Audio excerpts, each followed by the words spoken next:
So, Hare Krishna devotees, welcome to the last day's session of the Bhagavad Gita. We are going to have the concluding session today, an exhaustive one. So, as usual, let us start with our obeisances ritual, paying obeisances to our founder Acharya Srila Prabhupada and seeking the blessings of my Shiksha Guru, Ramayishras Prabhuji.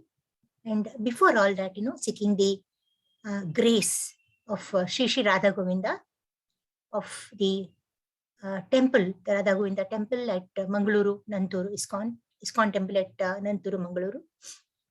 So I start with my prayer. Om Namo Bhagavate Vasudevaya. Om Namo Bhagavate Vasudevaya. Om Namo Bhagavate Vasudevaya. Om Ajnanatimirandhasya Jnananjana Shalakaya Chakshur Unmalitan Yena Tasmai Sri Gurave Namaha. Sri Chaitanya Manobhishtam Stapitam Yena Bhutale Swayam Rupa Kadamahyam Tadati Swapadantikam. He Krishna Karuna Sindho Dinabandho Jagatpate Gopesha Gopika Kanta Radha Kanta Namostute. Tapta Kanchana Gaurangi Radhe Vrindavaneshwari Vrishabhanu Sute Devi Pranamami Haripriye. Vancha Kalpatarubhyascha Kripa Sindhubhya Evacha Patitanam Pavanebhyo Vaishnavebhyo Namo Namaha. Namo Vishnu Padaya Krishna Preshtaya Bhutale Srimate Bhakti Vedanta Swamin Iti Namine. Namaste Saraswate Deve Gauravani Pracharine Nirvishesha Shunyavadi Paschatya Deshatarine. Jaya Sri Krishna Chaitanya Prabho Nityananda Shri Advaita Gadadhara Shivasadi Gaura Bhakta Vrinda. Hare Krishna Krishna Krishna Hare Hare Hare Rama Rama Rama Hare Hare. Hare Krishna Krishna Krishna Hare Hare Hare Rama Rama Rama Hare Hare Hare Krishna Krishna Krishna Hare Hare Hare Rama Rama Rama Hare Hare. Hare Krishna devotees.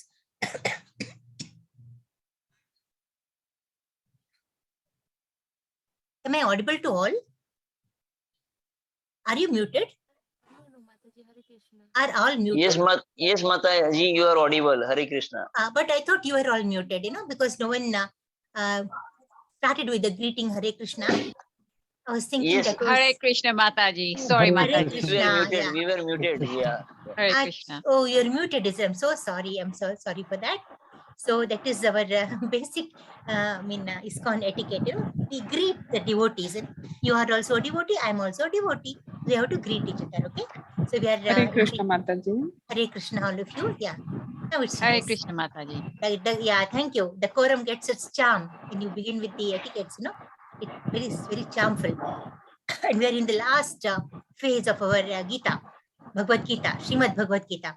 So we have to celebrate it today. Okay. So we were at the 54th shloka when I ended yesterday. The Brahma Bhuta, the important point, the point of pinnacle. Brahma Bhuta Parasarnatma na shodchati na kangshati. Samah sarveshu bhuteshu mad bhaktim labate param. There's a flowchart, beautiful flowchart here. Explanatory flowchart. Brahma Bhuta platform. The entire shloka is explained here. Brahma Bhuta means one who is transcendentally situated. Let me make it big for you.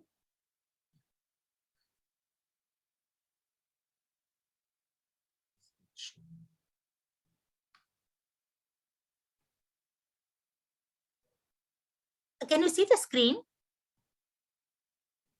Are you all able to see the screen? Yes, Yes, Mataji. Mataji. Okay. Yes, Mataji. Good. Yeah. Not getting the slideshow. I wanted to make it enlarged.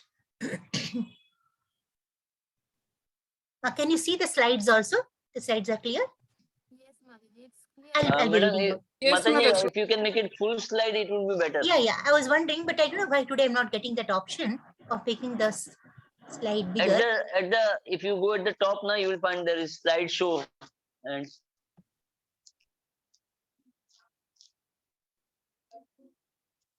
In recorder extensions. Not getting that. I got it every day, but today. Mataji, at the bottom also you will find at the right side on the bottom icons, there are 2-3 icons. You can try that one, you can get that. Show hidden icons. It is given there. No, I'm not getting that. I tried to get some help immediately. But every day I got it. Today only it's not coming. Hare Krishna, Mataji. Hi, tell me. Yes, Mataji. Can you click on that particular slide so that you get that options? I'm clicking. Okay, but it's not showing the Every day, particular. every day it never happened at all. Today only this is happening. Can you click on the left hand side, Mataji? Left hand side of the slides. Left hand side. Left hand side only. Yeah. No. Yes. Those There slides. also. No. Can you scroll it down? Can you scroll it down, upward and downward, so that we can have that particular option come out? So I mean, it's even removing this. One more time we can try making it out, Mataji. In view option, generally we get this particular a book size option where you can make it slide show, Mataji. A book like an option. It show must be side panel. I get show side panel. I don't get an option. Quite happy Mataji, I today. think you can close it once again and maybe retry it. Sometimes, there is some error. So Yeah, maybe you maybe can close. I think I'll do that. So maybe I'll just call I'll get some help immediately. Don't worry, just for a moment.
Yeah, I'm going to get the help immediately now. So Brahmabhuta is one who is in transcendental.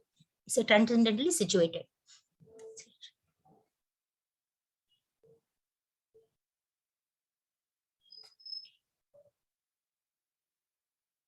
Yeah, thank you.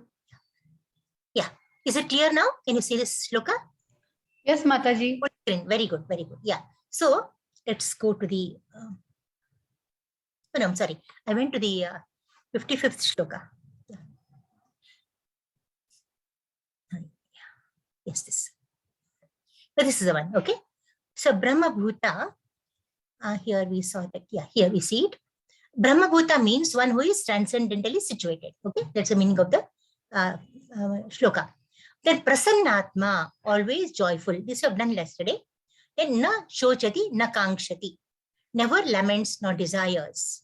Sama sarveshu bhuteshu, equally disposed. Okay. Mad bhaktim labhate param.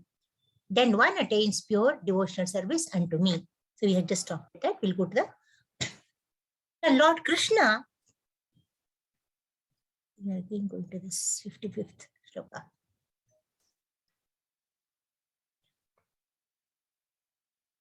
Yeah. That's all. We have completed Brahmabhuta state that I explained to you yesterday in detail.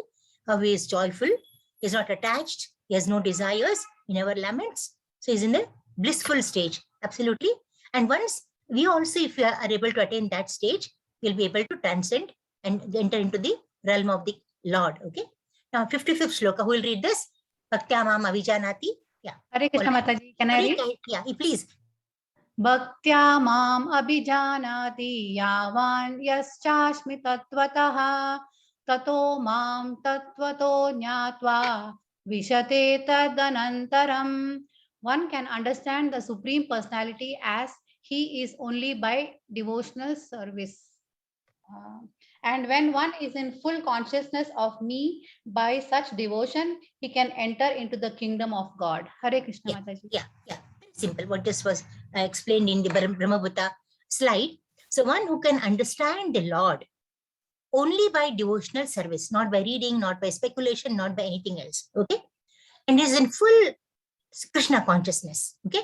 Such a devotee can enter the realm of the Lord. You have to go a bit fast today. A lot of slides and a lot of things to be told to you. Also, very interesting things to be told to you. Yeah, Lord Krishna and his plenary portions, all of them, plenary, Garbhodaka Sai Vishnu, all the forms of Vishnu, all of them can be understood only by pure devotion through another devotee. So you have to, now first you should be in devotion, first thing. And the person who is giving you the knowledge should be also a pure devotee. Okay. No fakeness will will be accepted here. Not by mental speculation or by non-devotees. First of all, non-devotees never. They are absolutely ignorant. So we should never go to them at all. Naham prakasha sarvasya yoga maya samavrataha udho ayam nabhijanati loko mam ajam avyaya. 7.25 shloka. It is not, he is not revealed to anyone. See, any Tom, Dick and Harry, now he showed his Vishwarupa to Arjuna, and all people there could see Krishna, but all cannot see Krishna. He is not revealed to all. Okay? No one can understand God simply by erudite scholarship or mental speculation. Okay? Just if you go by academic knowledge, you cannot realize Krishna. Only one who is actually engaged in Krishna consciousness in devotional service, okay, one can understand Krishna as he is. University degrees, and they never help in understanding Krishna. There's no need of any knowledge, lecturing, being lettered at all. You just have to understand Krishna. So, yeah. One must know Krishna completely to enter his abode. Obviously, if someone has to come to my house, I should know him. He should know me. I can't allow a stranger into my house. You should be, I should have some acquaintance of the person. So one who knows Krishna completely only can enter his abode, okay? The spiritual kingdom. Now, becoming Brahman does not mean that one loses his identity. It's a very important concept. Please understand carefully. Now, becoming Brahman, supposing when you go to Krishna's abode, here we differ from the impulseless Mayavadis. What they say is, so at the pinnacle of devotion, okay, you merge with the Lord and lose your identity also. Okay, see, that can't happen. Okay, in the personalist, in our concept, in our concepts. Now, when we become Brahman, that is, you go as closer to God. There are three realizations. What are the realizations? It is the Brahma Jyoti realization, Paramatma realization, and Brahman realization. Okay, go closer to the Brahman does not mean that you are going to merge with the Lord and you are going to lose your identity as what you are right now.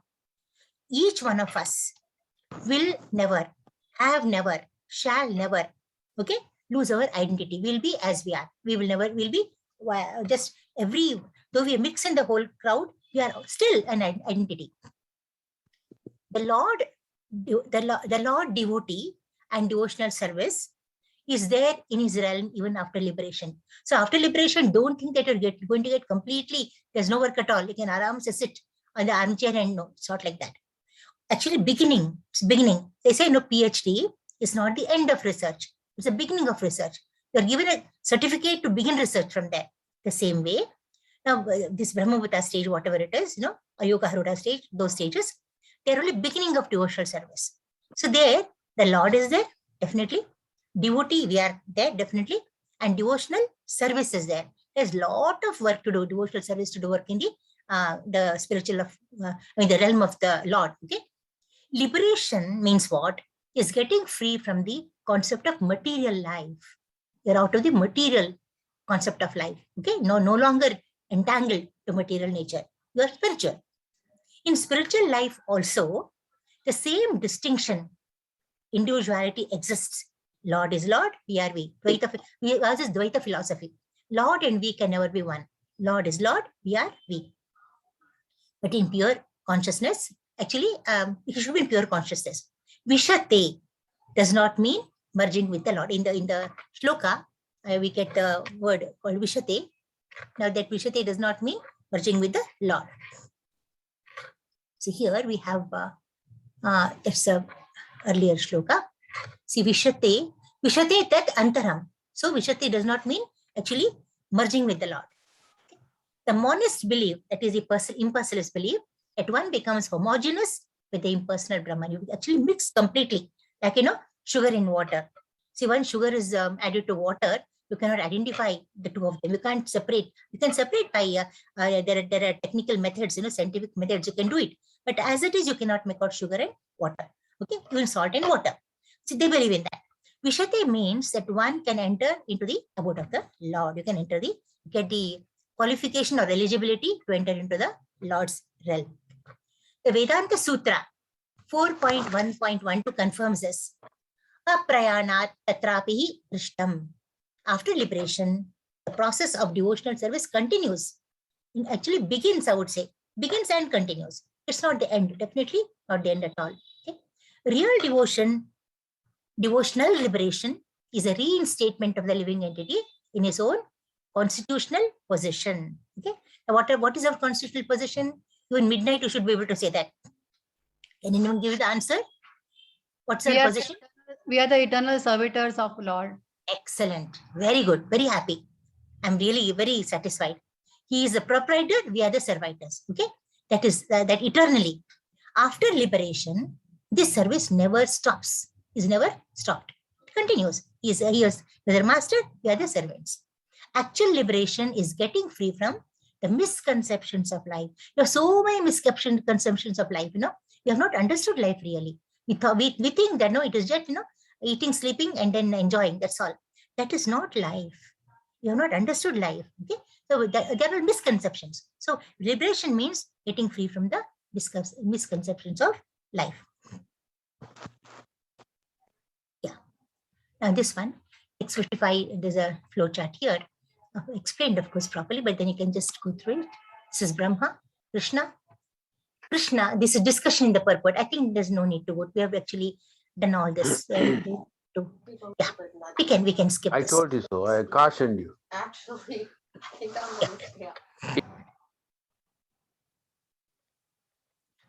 How one's devotional service begins after achieving Brahmabhuta stage.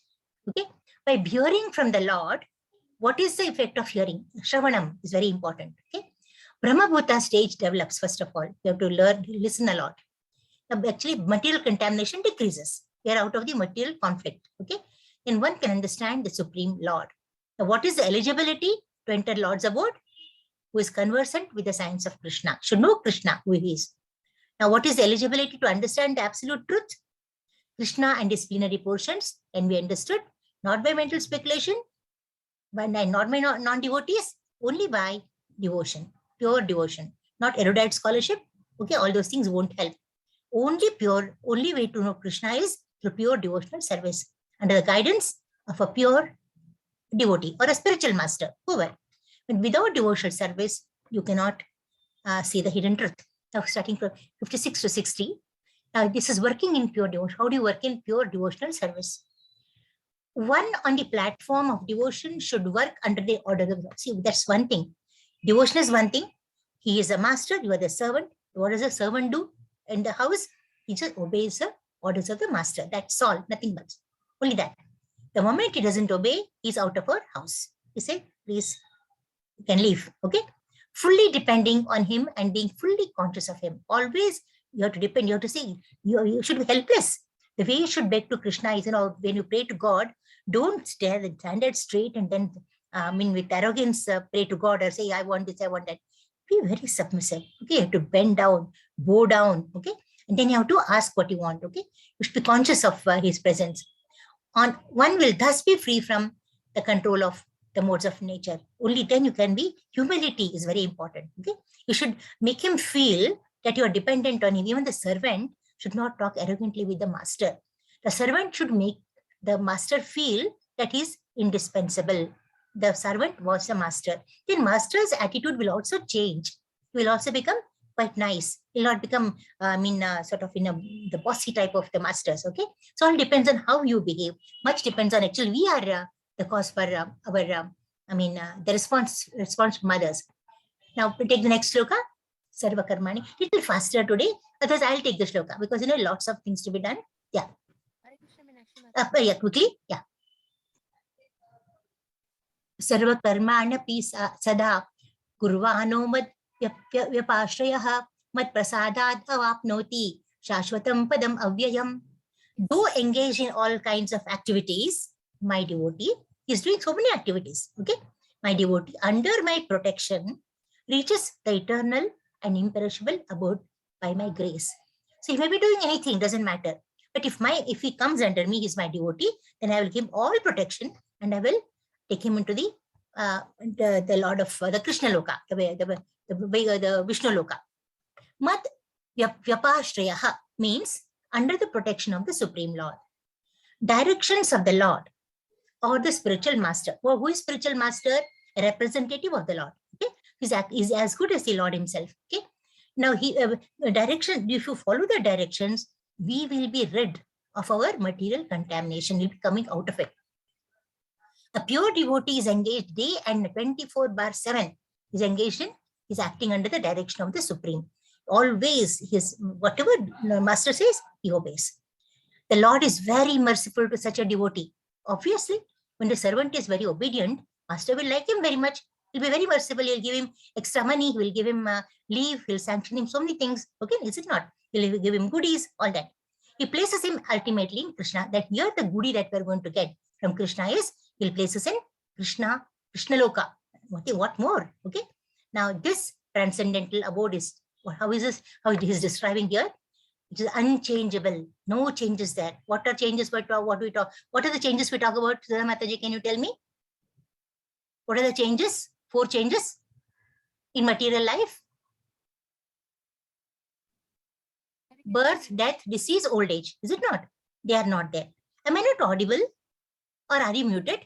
No, Mataji, you are very much audible. Yeah. If you don't answer, I have to answer today. Huh? Please, you answer. I want to get answers from you.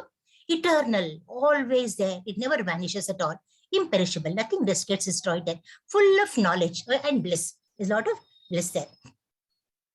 Yeah.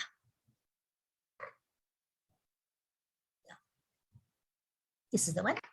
Lord's protection. I personally protect my devotee from all reactions and lead him directly to my supreme abode. Krishna says that. Though engaged in all activities, I protect him. Okay. I think these things are. Now he reaches the eternal abode by my grace. So his grace has to be definitely there. Now, what is the nature or quality of service? It's actually no time limitation for a pure devotee. He has no time at all. All the while he's praying, chanting, doing something or the other, thinking of Krishna. Maybe he's not really doing some devotional service, but whatever mundane activity he's doing, he's having Krishna at the back. Maybe eating, maybe drinking, even that is there. At the back, Krishna is there.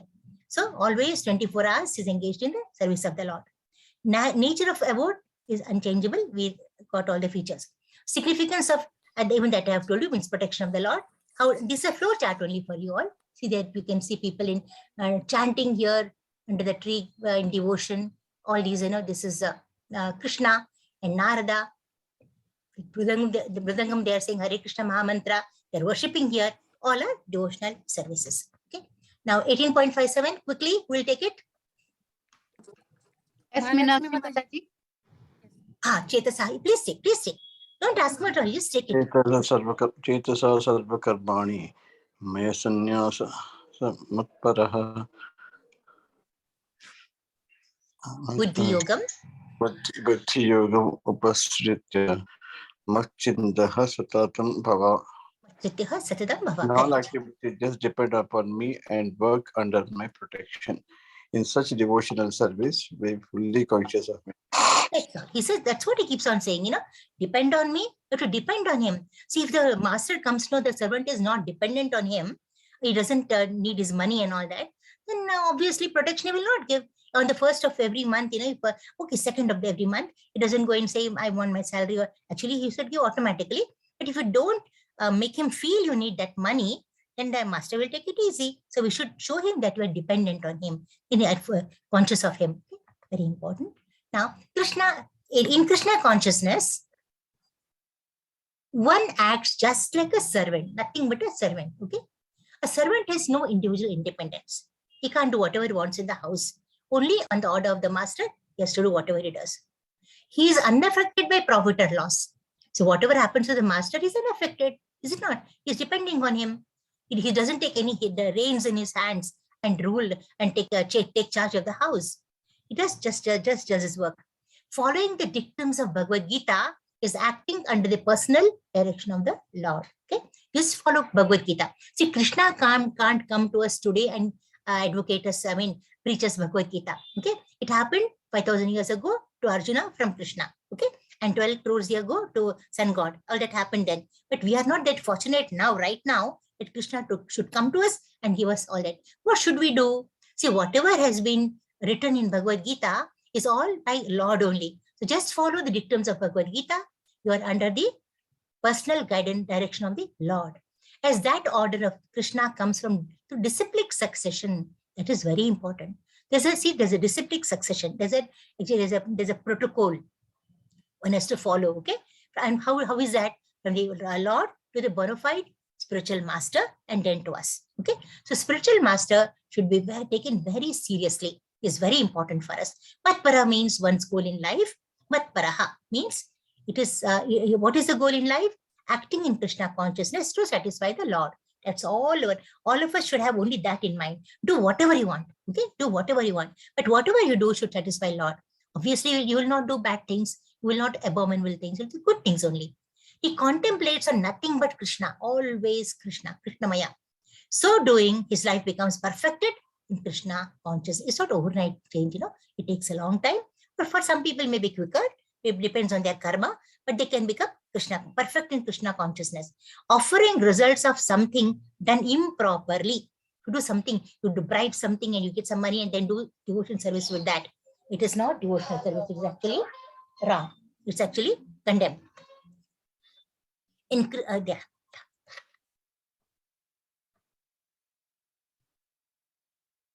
Yes, 57th shloka. Here, devotee's mood of dependence. In all activities, depends on me. This is Draupadi. See, Draupadi was insulted in the Kurusabha, and the Pandavas are they're absolutely upset and they're helpless and watching, and Dushasana is doing it. Then she becomes helpless. But till she did not surrender to, she was holding her garment for some time and saying Krishna, Krishna, Krishna. Krishna never came. But she surrendered to Krishna with folded hands. Then immediately Krishna starts giving her the clothing. That's how we have to surrender to Krishna. 50th shloka.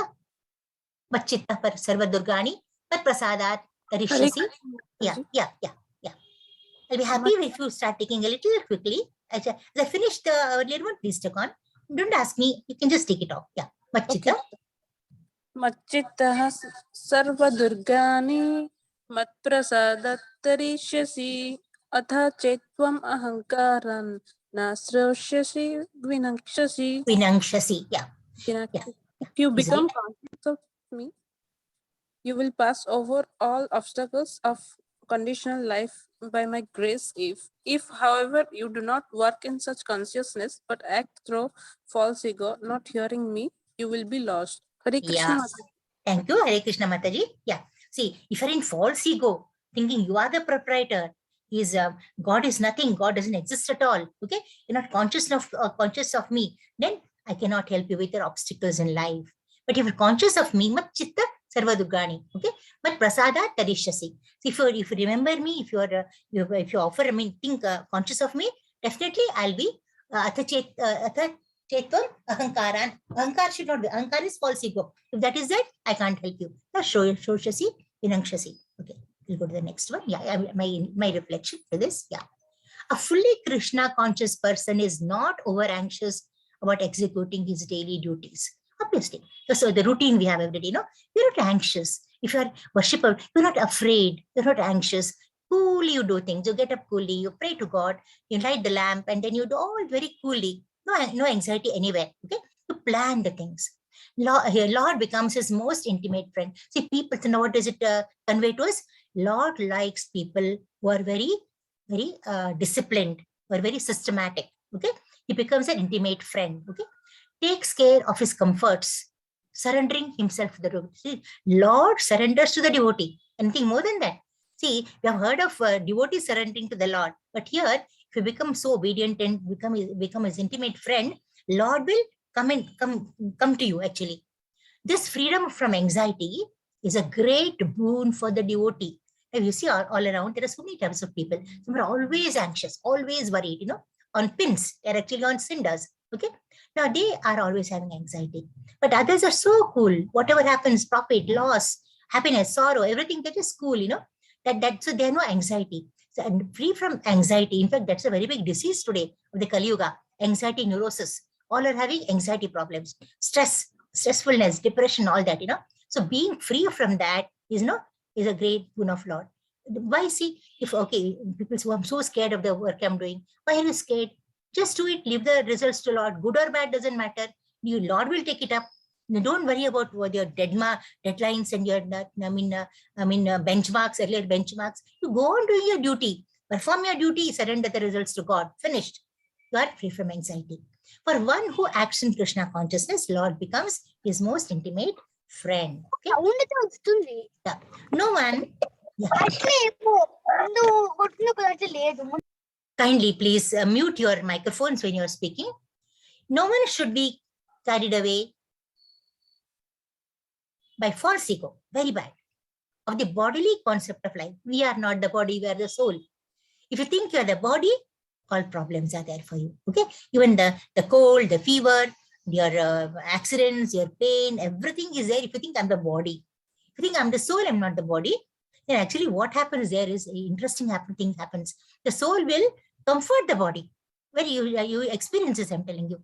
If you have a terrible pain somewhere, whatever, any sort of pain, you just be an observer. I always tell people to do that. You observe, and then you console your body. If your leg is paining, you console your leg. Don't worry, it's only a passing phase. It'll go. It's your leg only. It's your leg only. But if you are in Krishna consciousness, you can know you're not the body, you're the soul. You'll console. Then automatically, the pain becomes less. Should not think himself to be independent of the laws of material nature to act free. That's one important thing. We are not at all free. We have freedom. God has given us some free will. Freedom He has given us. But then we are not completely free to go against the laws of material nature. We have to follow the laws, abide by the rules and laws. Okay.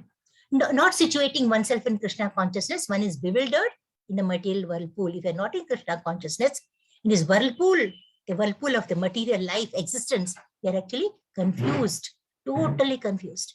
And in the ocean of birth and it is a big ocean. You're totally bewildered there. But you don't know which way, what you have to do, what not to do, what you have to ask God for, what not to ask for. You're totally confused, okay, perplexed. In conditioned life, one does not know what is to be done, what is not to be done. In Krishna consciousness, is prompted by Krishna. See, when you have a teacher, you have a spiritual master, you have a parent, you have your boss.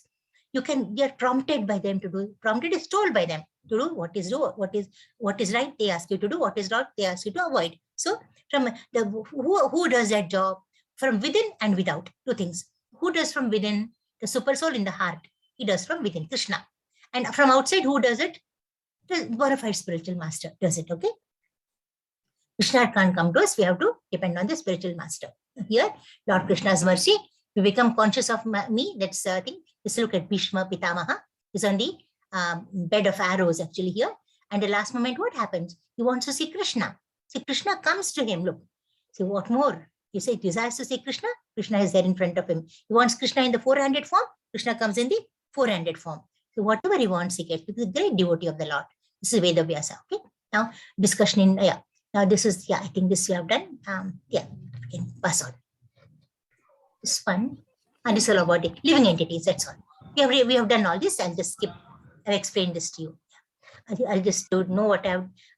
Conditioned soul should be under the strict control of the material laws. So we have talked about that. It's a flow chart only. Okay. Now next sloka is taking Yadahankaram Ashritya. Krishna Mataji. Oh, good. Come. You are taking? Yes, Mataji. Take quickly, beta. Yadahankaram ashritya nayotsya iti manyase mithesha vyavasayaste prakriti stvam niyokshati. If you do not act according to my direction and do not fight, then you will be falsely directed by your nature. You will have to be engaged in warfare. Yes, Hare Krishna. Thank you, beta. So if you don't, Krishna says, if you don't act according to my direction and do not fight, what will happen?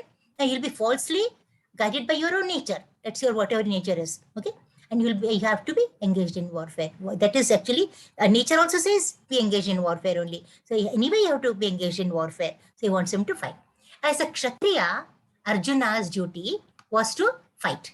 There's no option. Okay, was covered by false ego. Even Arjuna was covered by false ego. But I think that actually fact is, Arjuna wants to show us. So how are we going to learn? So by example, he wants to show us that what happens if one is in false ego. The feared killing his teacher. All the first chapter things come down. He doesn't want to kill Dronacharya, doesn't want to kill Bhishmacharya, killing his teacher, grandfather, his friends. He would incur sinful reactions. He tells Krishna, I'll get papa. I don't want sinful reactions. But what is actually, is it true? He's going to get any reactions out of it? No. He was going to follow the orders of Krishna. And those who follow the orders of Krishna, even beat killing, okay, beat whatever, very unpleasant. If it is the order of Krishna, you have to do it. See, master has to scold the student, is it not?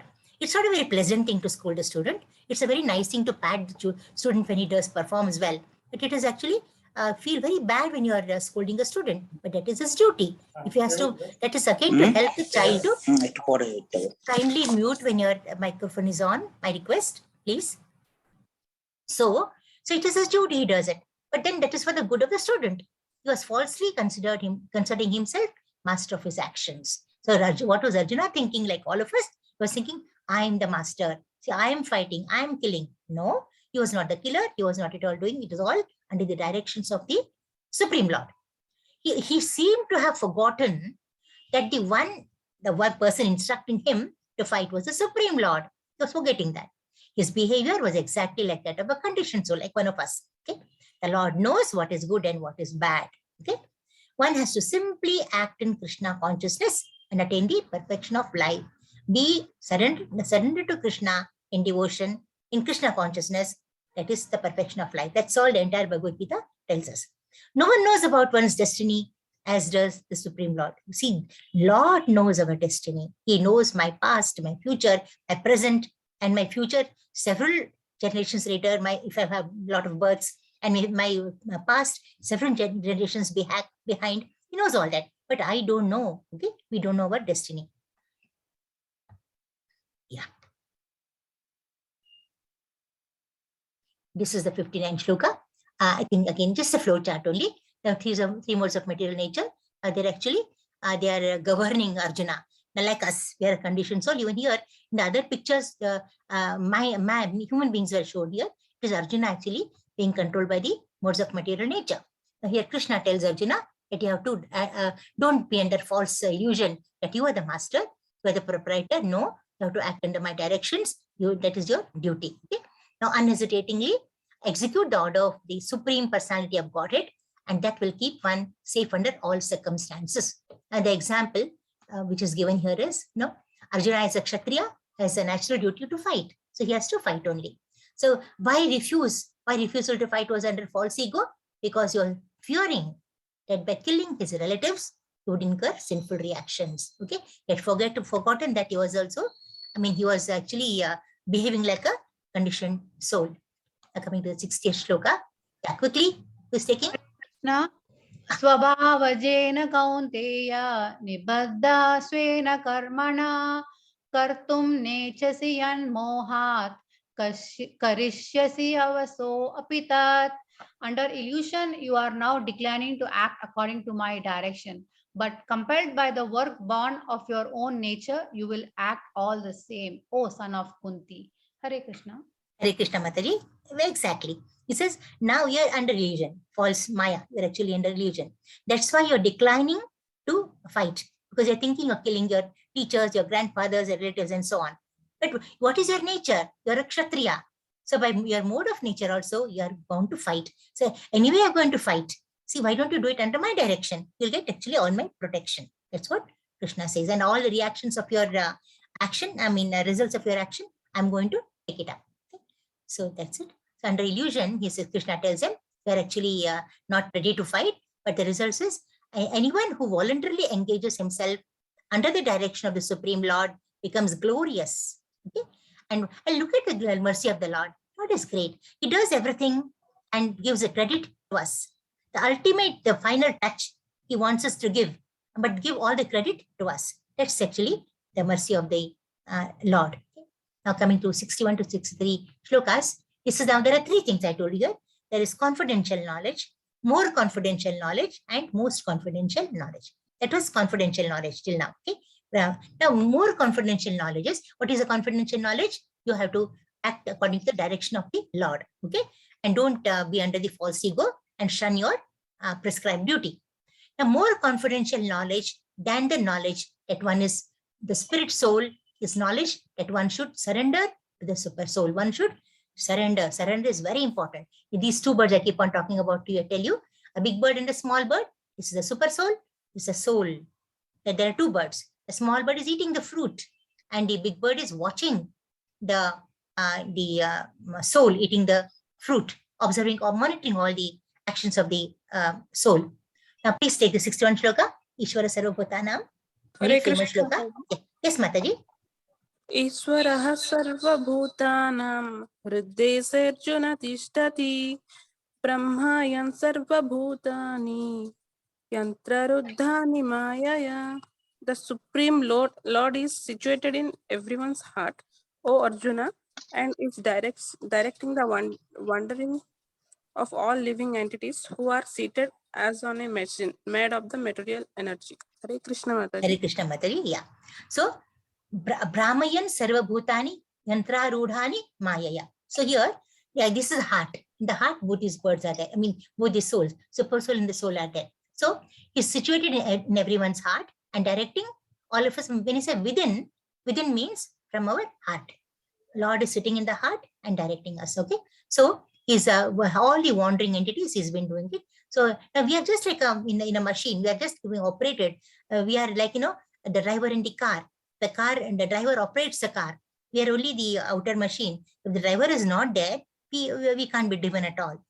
That's it. Now, Arjuna was not the supernova. There are two Noahs you have come across in the earlier chapters. There are two Noahs, Noah and the supernova. Okay. So in that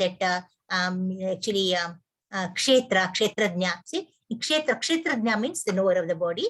There are two knowers. Okay. Supernova and just the knower. So we are in, Arjuna did not know, or at least he was showing that he did not know that supreme knower was Lord. Okay? The supreme knower is the Lord. Okay?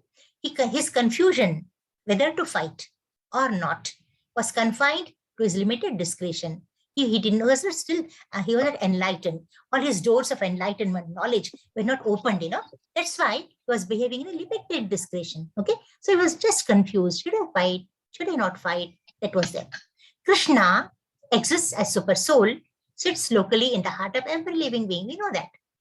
Now, changing bodies life after life, okay, transmigration of lives, we say actually, The living entity forgets his past deeds. We forget for the good only.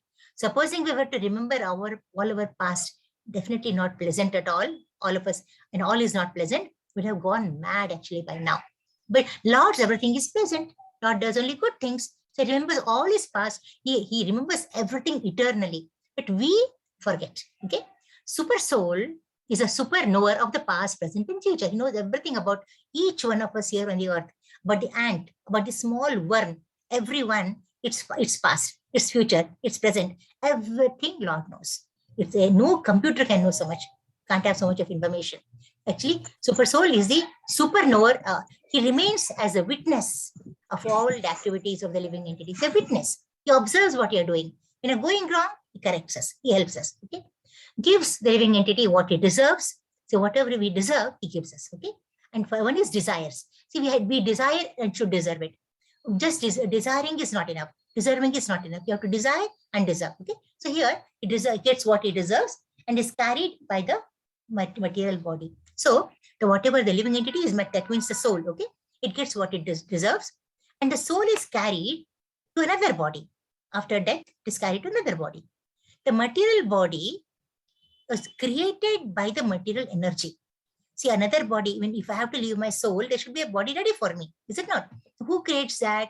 The material energy of the Lord under the direction of the super soul. This is a subtle body. Okay? It creates another body, and then I'm prepared to go there. So when you have to leave a house, a dilapidated, almost a dilapidated house, or about to collapse such a house, we want to leave the house, want to be safe. Okay? Then we have to leave, we have to make another house, make provision for our transfer to the new house. Is it not? Well, then we can go there. The same way, the new body is created for us with the material nature, and we can just shift there. No sooner living entity is placed in a particular type of body, as soon as our soul goes in, supposing my soul goes into a deer's body. Okay. Now, the deer can't behave like what I was behaving now. I mean, how I'm behaving now, like a human being. It will behave like a deer only. Goes to an elephant, like an elephant only.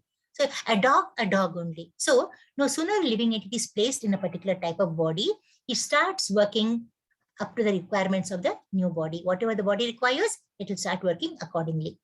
Example, if a person is sitting in a super fast car, okay, the driver is the same. Okay, there are two types of cars: slow cars, super fast cars. The same driver, everything same. I'm the same, but if I'm in a super fast car, I'll be taken faster. An ordinary car, I'll go slow. Depends on the nature of the car. Okay, so the supreme soul, though material, through material nature, designs, he actually fashions, actually makes a body for us, specific for our requirement. Whatever we want to become, it has some requirement, is it not? Made to order, we say, made to order. We make set by made to order body, and then we can just enter that body. Makes us enter that body. Yeah. Now, 62 shloka, we'll take this. Yeah. Yeah.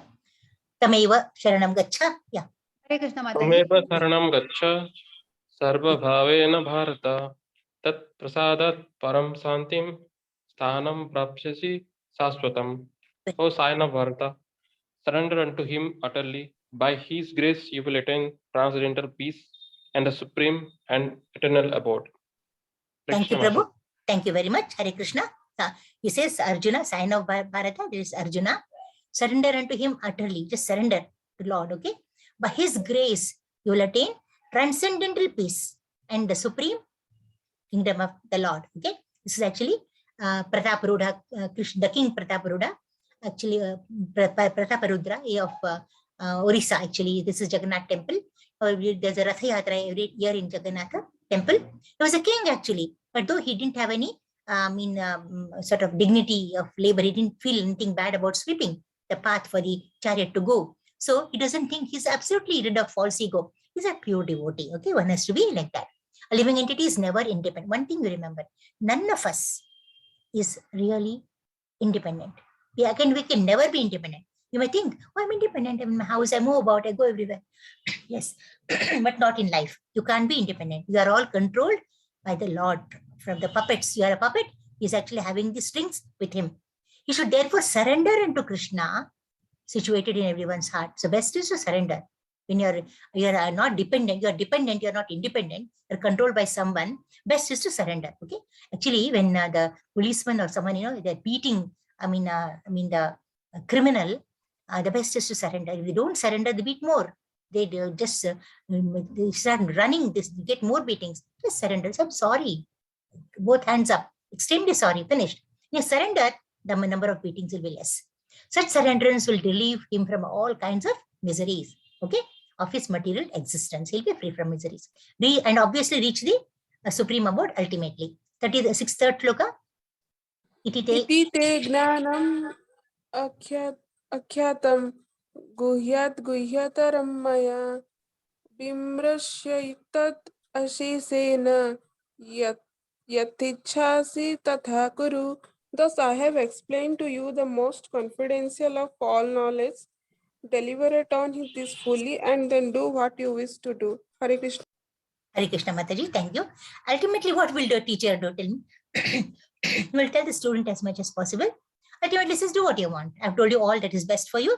Now it is your destiny. You have to do. You can just do what you want. In the Brahma Bhuta condition, the perfect condition, okay, that's the Yoga Ruda condition, being joyful, happy, never lamenting, they never lament at all, no desires at all, that is confidential knowledge. Okay. Also includes the Brahma, the confidential knowledge about the super soul. What is the Brahman knowledge? It is called the knowledge of the super soul. He is a master, we are the servitors. Yatechasi tathakuru means, now I act as you like, do whatever you want. Okay, I have told you what I have to tell you. My duty is over here now. God does not interfere with the little independence of the living entity. Little independence not a little, the little. The little means very less, almost nothing. Okay, little independence of the living entity. It doesn't interfere with. One can elevate his condition by surrendering unto the super soul seated within the heart. So if you elevate yourself, you don't think that you're going to become small or you're going to degrade yourself by surrendering. It is wrong notion. It's actually a wrong belief, false belief. On surrendering, we are going to elevate ourselves. We say, no, you have to win by losing. Very nice. Many people say that when there's an argument, best is to win by losing. It's okay, I'm lost. You're not losing really. See, if it's such a thing that you are right and really you are right and the person is wrong, you can't convince him after a particular point. He's in the false ego stage. Best to say, sorry, okay, what you say is right. Let's carry on. But you are right really. You're winning here by losing. So you have to surrender and elevate yourself. Okay. Surrender to the Supreme Lord in the best interest of yourself, not of the Lord. So by your surrenderance, Lord is not going to get benefited. You are going to get benefited. So for your interest, you have to surrender. So Arjuna is being directly ordered by the personality now to fight. Ultimately, they come to fight. That's very important. Okay. Now these shlokas, the most confidential knowledge, 64 to 66. 64 you can take. Yeah. So, Hare Krishna Mataji. Hare Krishna. Sarva guhya tamam bhuya sruno me paramam vachaha ishtosi me tridham iti tato bhakshyami he te hitam. Because you are my very dear friend, I am speaking to you my supreme instruction, the most confidential knowledge of all. Hear this from me, for it is for your benefit. Hare Krishna Mataji. Hare Krishna Mataji. Thank you. So he says, you are my very dear friend, you are my devotee, everything. So what I'm speaking to you is my instructions. This is confidential. Now hear from me. It is for your good only. Nothing is going to harm, no harm for you. The Lord has given Arjuna knowledge that is confidential, knowledge of the Brahman. Okay. Now he has given him still more confidential knowledge. What is that? Knowledge of the super soul. Okay, within everyone's heart. Okay. He is now giving the most confidential part of knowledge. What is that most confidential part? Just surrender unto the personality of Godhead, supreme personality of God. Just surrender. That is the ultimate message of Bhagavad Gita. In verse BG 9. There is that one shloka which is repeated in two places. One mana madbhakto. Always think of me. Okay. So always think of me. It is repeated in 18.65, the same shloka. We'll come up in 6.5. We'll get the shloka to stress upon the essence of the teachings of Bhagavad Gita. Okay. So why is it repeated? So why are things repeated? See, we say some point is repeated so many times, it's coming. Devotion, devotion, devotion, surrender, surrender, surrender. What is this? He's a master, we are servitors, repeated everywhere. What is this? We eat every day, is it not? Don't we repeat that activity? We sleep every day, we eat every day, we drink every day, is it not? We have to, we live every day, is it not? Are you bored of that? Can you say, I'm bored of that? Repetition is happening? No, it is duty. And one thing I have a message to tell all of you, please love your routine, love your duty. Routine sometimes becomes boring, I agree. The best thing is to start loving your routine. If one day the sun god says, I'm bored of this routine, I will not show myself to all, what will happen about the earth? It will be terrible, chaotic. In eclipse only we find so much of chaos is there. So your routine has to be followed. So we have to love our routine. Only then we can be happy. So here it says, now all these are repetitions only. He's now surrendering in this Manmana Bhava Bhakta Manbhakto. This shloka will come in two places because it says, what is it going to stress? It says actually the teachings of Bhagavad Gita are being, it says, think of me, surrender to me. That's what is told there. It's understood by one who is actually very dear to Krishna, a pure devotee of the Lord actually. So whom do we tell, love your routine, be happy with what you're doing. Every day you have to sweep the house, every day you have to do so many things in the house. Can you say, no, today I don't want to sweep, I'll just keep it like that? It will become dirty. After some time, be so miserable in the house. All bad vibrations will start coming to you. You have to do it definitely. So who will tell that to whom? Who listens to us? If a person was antagonistic to us, we can't tell him. So here, Arjuna was a dear friend of Krishna. So Krishna is telling all that to Arjuna. It's the most important instruction in all Vedic literature. Okay, this Krishna's most essential part of knowledge is to be carried out by all living entities. See, Arjuna did such a wonderful job for us. Yeah, so many questions, so many confusions, points of confusion, all for us to follow that. Now here, 64, this is actually same. Then let us not repeat the things, just go through it. This is Guhya knowledge, Guhyatara knowledge, confidential knowledge of Brahman, and Guhya, this is a Guhya, then Guhyatara. It is confidential, most confidential, okay? More confidential of the super soul, and most confidential of the surrenderance to the super soul. 65 shloka, this is the shloka, please take. Very, very, very famous shloka. Manmana bhava madbhakto madhyaji mam namaskuru mam evaishyasi satyam te pratijane priyosi me. Always think of me and become my devotee. Worship me and offer your homage unto me. Thus you will come to me without fail. I promise you this because you are my very dear friend. Hare Krishna Mataji. Hare Krishna Mataji. Thank you. So this is what we also have to do. Think of Krishna always, okay, as his devotee. Then worship him always. Then pay obeisances to him. And definitely we'll be going to him without fail over time. See, nothing can happen overnight. It is a very pure devotional service, not namesake, not so-called. It should be very, very, very pure devotional service. He promises us to take us back. Now, becoming a pure devotee of Krishna, always thinking of and acting for him. You think of him, whatever you do for him only, acting for him is the most confidential knowledge. Okay. Our activities should be so planned, that we are always thinking of Krishna. Whatever you do, you name the activity that you are doing in the house. You can just recollect, because each one has got different activities. Many of course are common. So then you plan and then always think of Krishna. That's done. All his daily activities must be in connection with Krishna. Whatever you, cooking, washing vessels, everything should be with connection to Krishna. Don't forget him anywhere.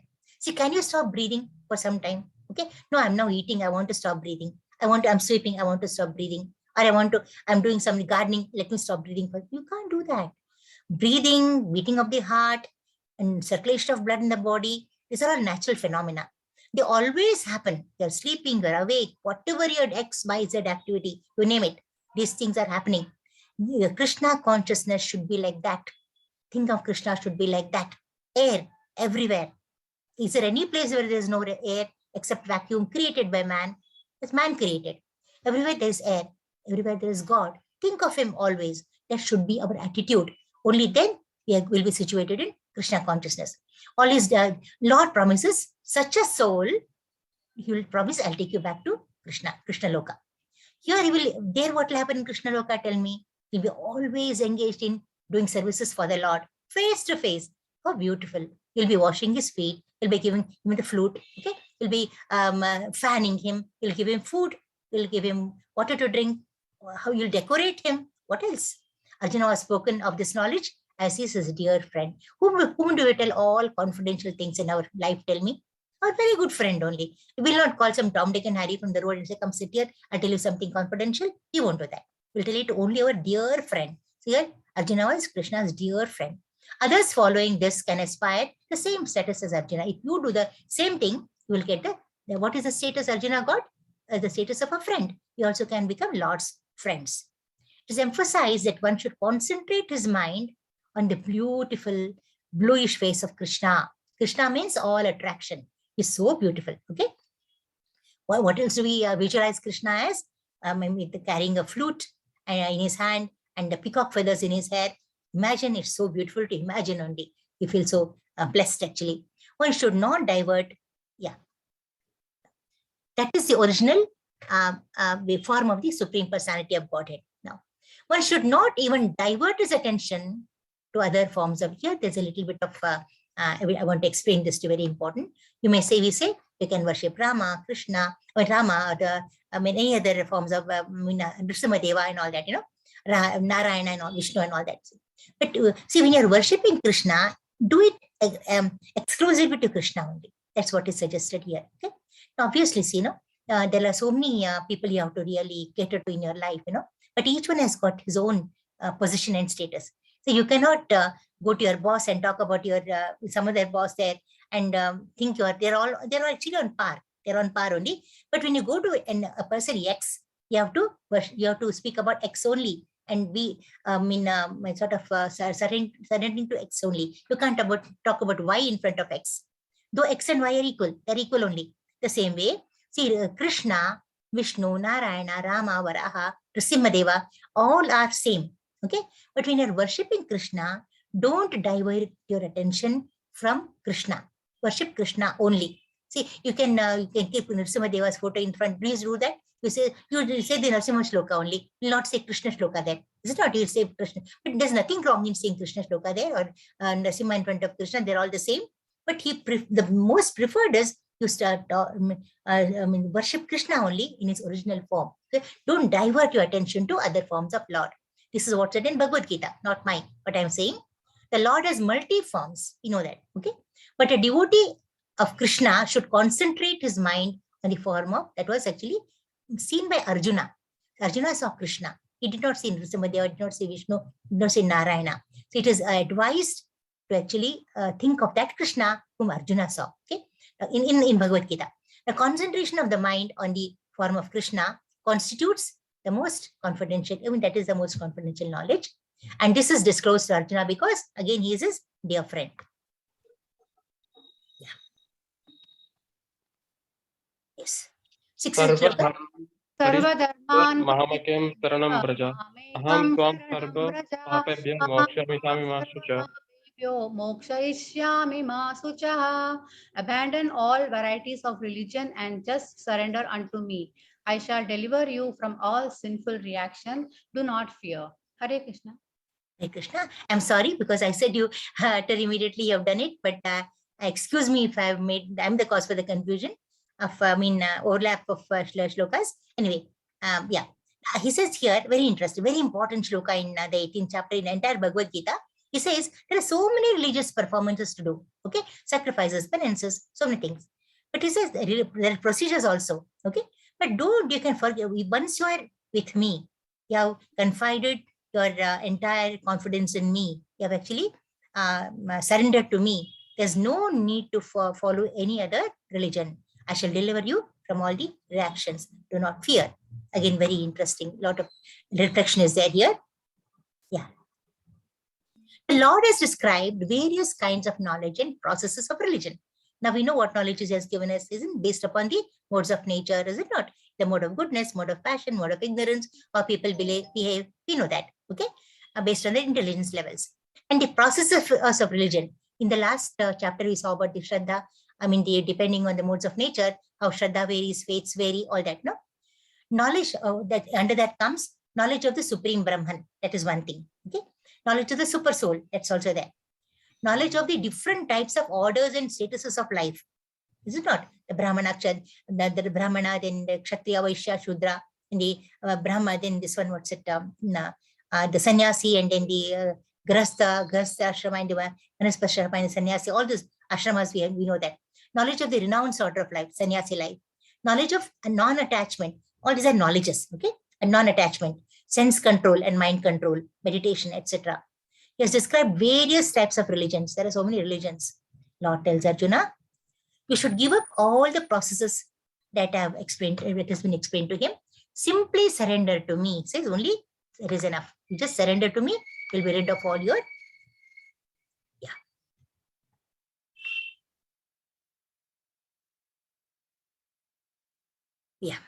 just surrender to Krishna and get divine protection against all kinds of sinful reactions. This is surrenderance is very important. One cannot take to the process of surrender unless he is rid of all sinful reactions. Earlier we came across this, is it not? If one is not rid of the sinful reactions, he cannot actually be in devotional service. One has to be free from all the sins. Okay, he has to purify himself. There are purificatory processes are there for purification. Okay, simply by the process of surrendering to Krishna, one is automatically freed of sinful reactions. How interesting. See, you have to surrender, you have to be sinless to surrender, one thing. Other thing is, if you surrender to Krishna, all your sinful reactions are cancelled. So what more is there? The best option is to surrender to Krishna and be free of the sinful reactions. Okay? The process of surrender to Krishna is described in Hari Bhakti Vilasa, very beautiful. Actually, Anukulasya Sankalpaha, Pratikulasya Varjanam, Rakshi Shatiti Vishwaso, Guptatreve Varanam Tatha, Atma Nikshepa Karpanye, Sadvidaha Sharanagatihi. It's a very beautiful shloka. Which, yeah. And there are different processes. That's okay. Yeah. Now one should simply accept such religious principles, not all, only such ones, which will lead ultimately to the devotional service of the Lord. If something is not going to take you to devotional service of the Lord, don't take it. You shun it. Avoid it. By performing a particular occupational duty, your duty, according to the position in society, that is one thing. That's one process. If one does not come to the point of Krishna consciousness, all in vain. See, you may be doing your duty properly. That has to be done by all. If with all that, you are not Krishna conscious, you don't come to that platform of Krishna consciousness, all your effort is futile. You may be doing your duty properly. So along with doing this, you have to do that also. Is it not? It is something like, balancing the cycle and looking at the paths. So you have to do both of them. You just can't keep on seeing the path and forget the balance. Later time, it becomes actually innate in you. Okay? You just can't be balancing and forget the road. Both are very important. The same way, you have to manage both. Okay? Anything that does not lead to Krishna consciousness should be avoided. Just avoid it. Okay? One should be, there's no confusion at all. Yes or no, that's all. The two answers, two paths.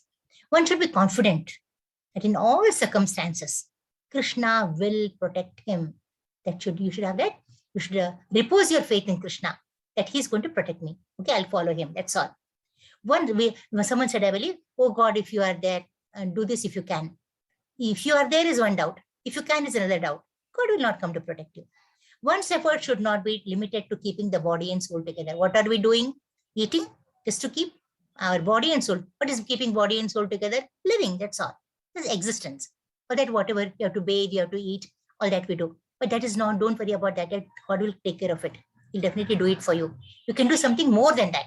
What should we do? One should feel helpless in front of Krishna for his grace and sanction. You have to beg for his grace, beg for his sanction. Say, you are everything.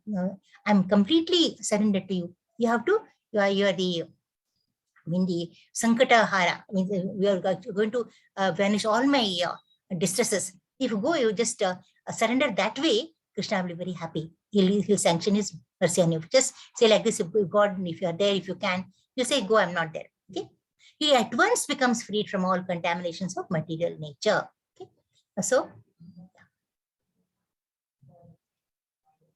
yes. There are different processes of religion and purificatory processes. Bhagavad Gita is really a treasure of knowledge. Okay. I can't go into all the details, but some of them I thought I should discuss with you. Now, these include cultivation of knowledge, meditation, in mystic yoga system, etc. There are so many things in Bhagavad Gita. But what Krishna says is, if you surrender to me, there is no need to do any of these.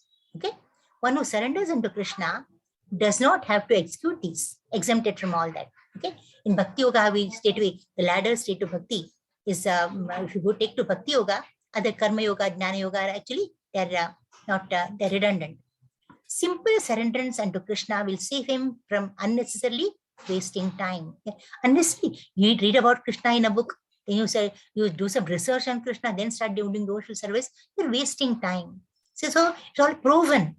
The greatness of the Lord is proven. By whom? Proven and accepted also by Narada, Asita, Devala, all the great sages, acharyas, they've accepted. Then why do you want to again start doing that unnecessary work and waste your time? This time, human life is very short, very short. How short, we do not know. Okay, it's very sweet, very, very, very important. And once we don't know what you're going to be born as in the next life. It could be a worm or could be anything else, then you can't do all this devotion. So now we have the capacity where we are able to do it. So we should do it. One can thus make all progress at once and be freed from all sinful reaction. One has to be intelligent enough. You have to be intelligent. You should know what intelligence should we have. We should have that. This life is very, very, precious for me. I have to make the best use. Okay. You may be knowing a lot of knowledge about a particular course. 3 hours are given for your examination. Okay. You have to write in the 3 hours. You have to make the best use of the 3 hours. After 3 hours, you are sent out. Before 3 hours, no use of writing. You can't write. The 3 hours of examination are very important. Remember all you know.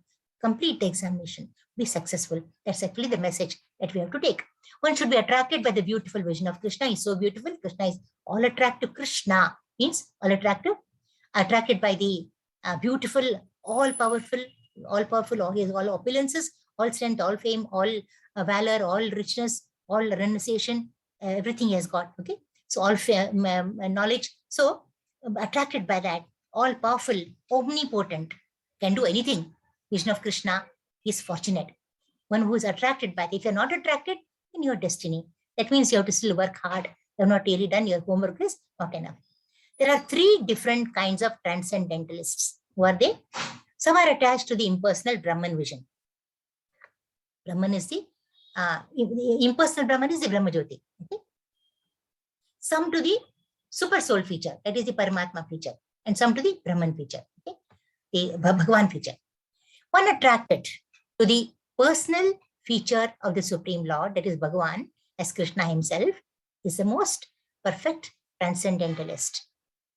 Devotional service to Krishna in full consciousness is the most confidential knowledge. You may be wondering how much of repetition is happening here. Again, as I said, repetitions are required to emphasize this point in Bhagavad Gita. Okay, we say some Parayana mantras every day, Ramaraksha Stotra, some things that we keep on saying, the Vishnu Sahasranama or Venkatesha Subhrabhata. We have to repeat every day. It's not, I said yesterday, what about today? You have to say every day, every time. Okay, that's not repetition. It's actually, we are going to accumulate more benedictions from the Lord by doing that. Of all transcendentalists, the Karma Yogis, empiric philosophers, mystics, the pure devotee is the best of all. You have to be a pure devotee. Karma Yoga, all of them are secondary. Lord says, Ma Shuchaha. What does Ma Shuchaha mean? Don't fear, don't hesitate, don't worry. I am there. Okay. So he says, don't be bewildered, don't get confused. How to give up all kinds of religious forms. You just leave it. Leave all that. Come to me. I'll accept you. I'll embrace you. No rituals required in front of me. Nothing. No sacrifices. No karma kanda. Nothing. But you have to surrender fully with full devotion. Just surrender. Worry is useless. Okay. It tells Krishna, Arjuna. So just a summary of 54 to 56 is here.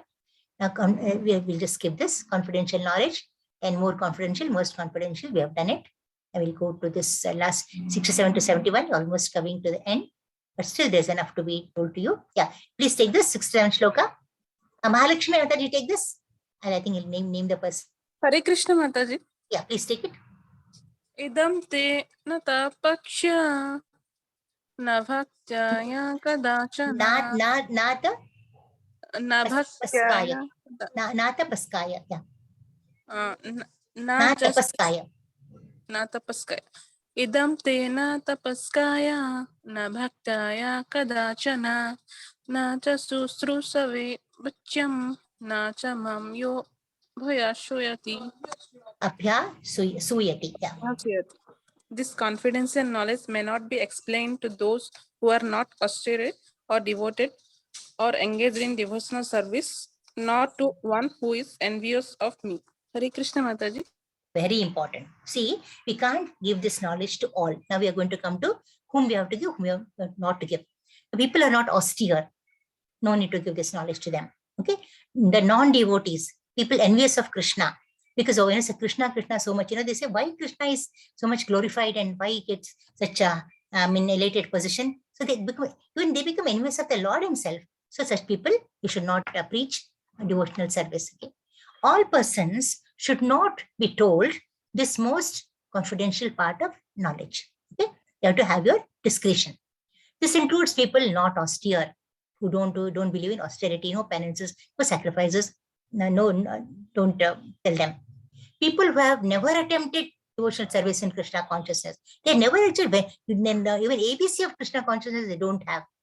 No use telling them. Okay, not in association with a pure devotee who know him only as a person in history. So you don't know who Krishna is. You only know that Krishna is a person in history. No, that is academic knowledge.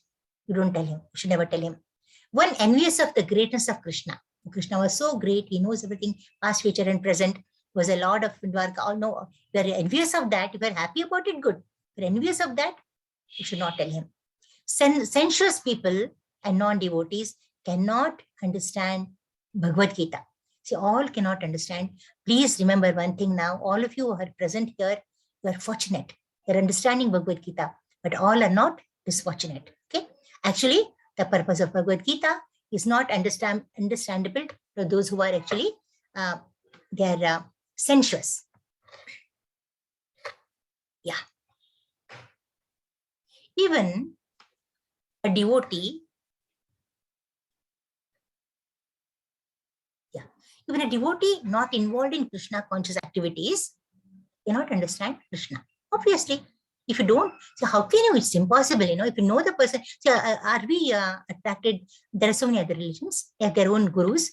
Are we attracted towards them? We don't know them. We respect them.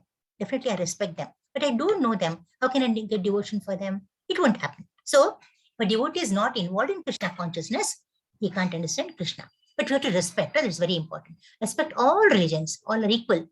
They, in their own way, they are actually propounding their teachings. So you should never envy them.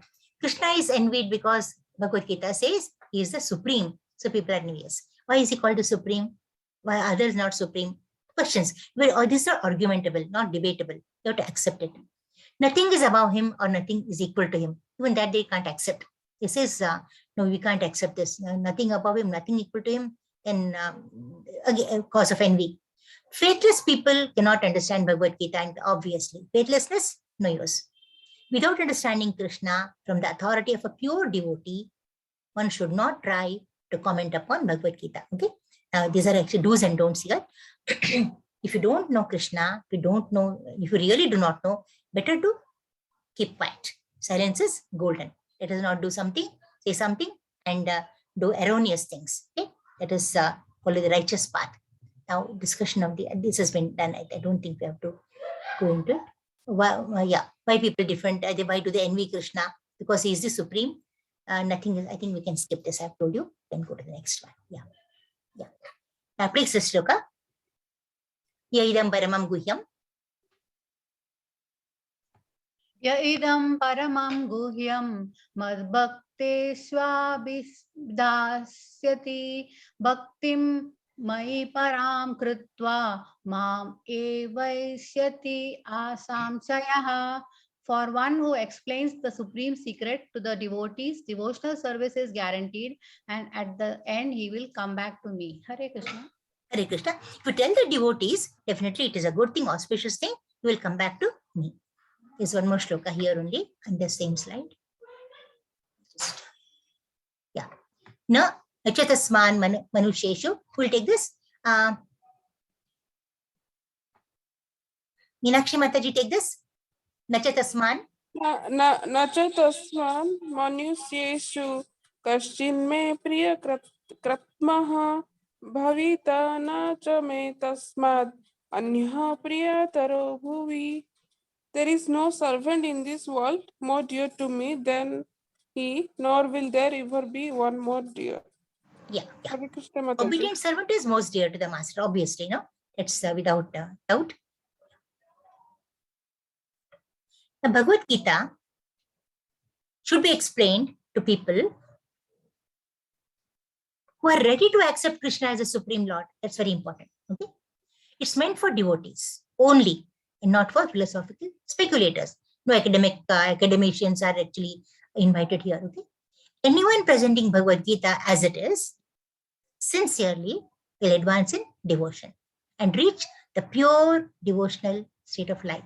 So tomorrow, if you all will become preachers. Okay, you're preaching, do it very sincerely, out of with submissively, with greatest respect for the Lord. Okay, and surrendering with a sense of surrender, then you'll attain the pure devotional service in your life. You're sure to go back to Godhead. The 70th shloka. This is where Ajay Prabhu, please chant this. Hare Krishna Mataji. Yes. Adhyasyate chaja imang dharmang sambadamavayoho jnana jagyena tena hangmishtaha syamiti me matihi. And I declare that he who studies this sacred conversation worships me by his intelligence. Hare Krishna Mataji. Hare Krishna. Yeah. Now this conversation between Krishna and Arjuna is a very, very sacred one, divine one. Okay.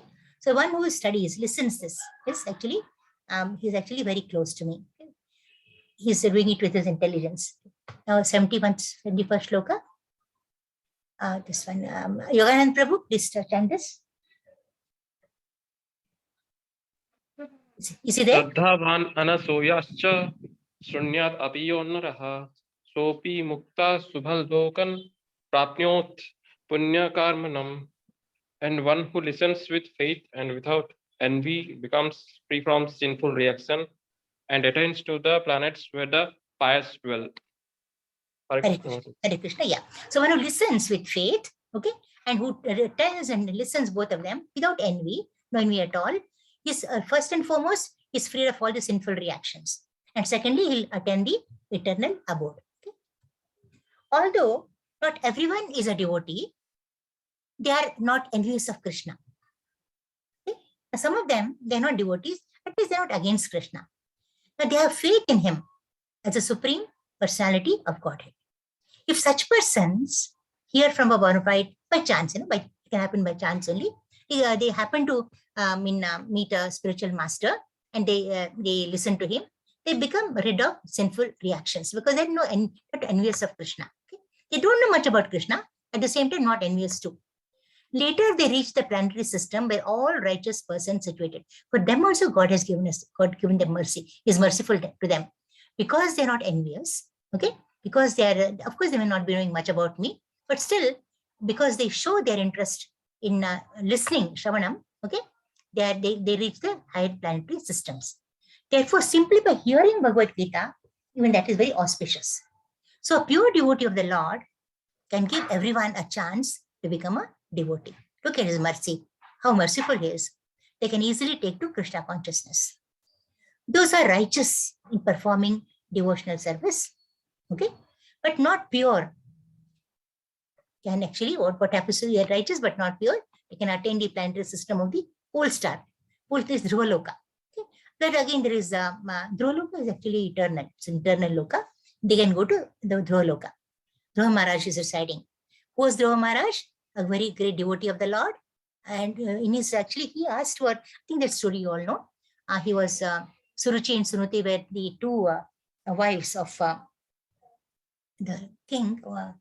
I just forget the name of the king. Dhruva Maharaj's father. I'll recollect and tell you. Yeah. Now they were of that, you know, this Dhruva was the son of the elder wife, and the Suniti, and the Suruchi was very very wicked. She had another son, and she did not want him to go close to her stream. I can, of course, no more classes you're going to meet. One of you can look and tell me who is Dhruva's father. Little bit of homework for you. I just forgotten his name. Anyway, so he wants to, his desire was to sit on his father's lap, but the stepmother says, no, you can't sit. You have to take birth from my womb to sit on the father's lap. He feels very bad. Then his mother, and she says, if you want, you go to the Lord in the, pray to the Lord for if you want this particular benediction.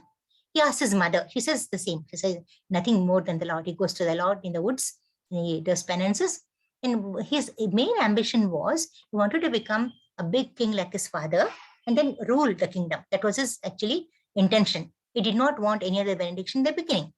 But after his penances, he came to, he realized when Krishna appears in the four-handed form, Narayana form, he feels, oh, he's so splendorous and so glamorous and so divine, the form of Krishna. He feels, what a wrong thing I asked for. I want you only. I don't want the riches and all that.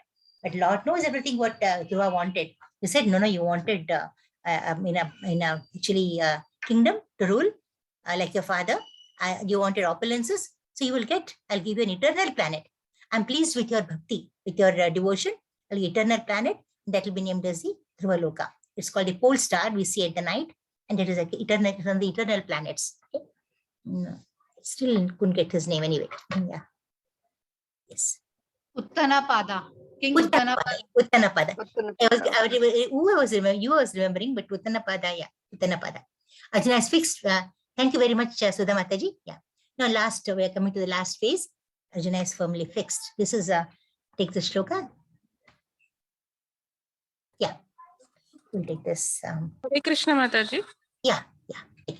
Kaschit etasrutam partha tvavaikagrena chetasa kaschit ajnana sanmoha pranastaste dhanam jaya. O son of Partha, O conqueror of wealth, have you heard this with an attentive mind, and are your ignorance and illusions now dispelled? Hare Krishna Mataji.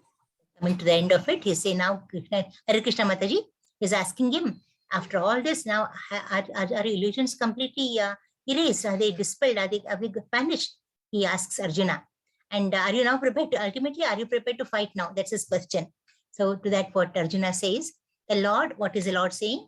The Arjuna is now here acting, and the Lord is acting as the spiritual master. And normally, what is a master's duty in a class? He has to ask the student, did you follow what I told you?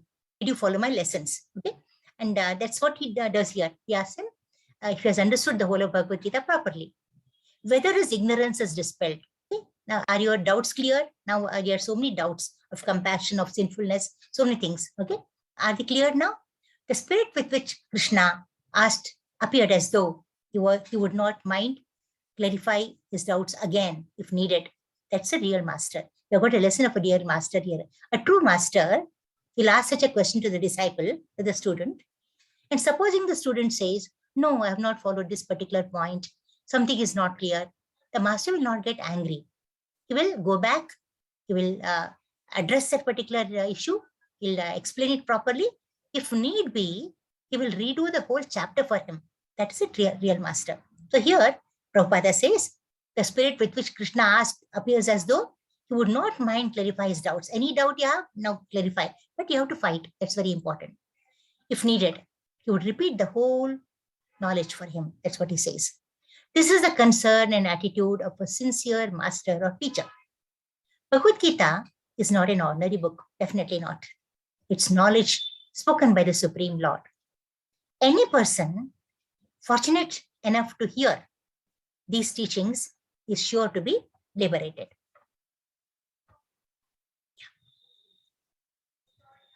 73rd shloka.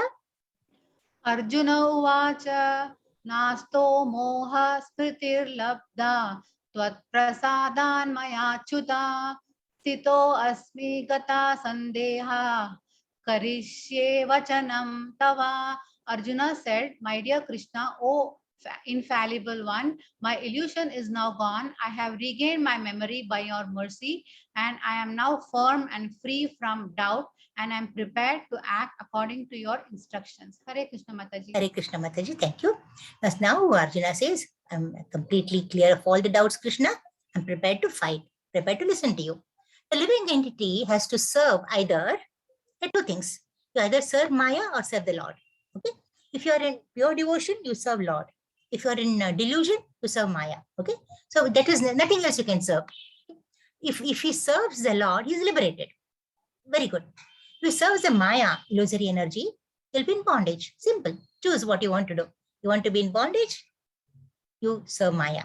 If you want to get liberated, you serve me. He tells him. When a person is liberated, he voluntarily surrenders unto the Supreme and acts according to his desires. Obviously, that is the confidential knowledge, most confidential knowledge. A liberated soul also knows. What does this liberated soul know? The Lord is a proprietor of everything. He knows that. Okay. But by now, I think you people all know these things. Is it not? But we are not liberated because we are still in the conditioned mode of life. We have material knowledge. Knowledge is there, but knowledge is not enough. You have to have complete surrenderance, devotion for surrenderance. He can give the devotee whatever he desires, that the soul knows. Okay. He is a friend of everyone, especially inclined to his devotees. He is everyone's friend. He never see a father and mother can be bad to no child. Every father and mother is definitely very merciful to their children. So is God. Okay. And more inclined to the devotees. Obviously, of all the children, one child will be more close to the child, the father, the mother. That happens. You can't help it. So this is actually the summary of Bhagavad Gita. Yeah. It summarizes the Bhagavad Gita. Now, he is a controller of this material nature. Indeed, he controls of everything, not only material nature, everything of the living entities, material nature, all the planetary systems, entire universe. Okay. He is also the controller of inexhaustible time, Kala.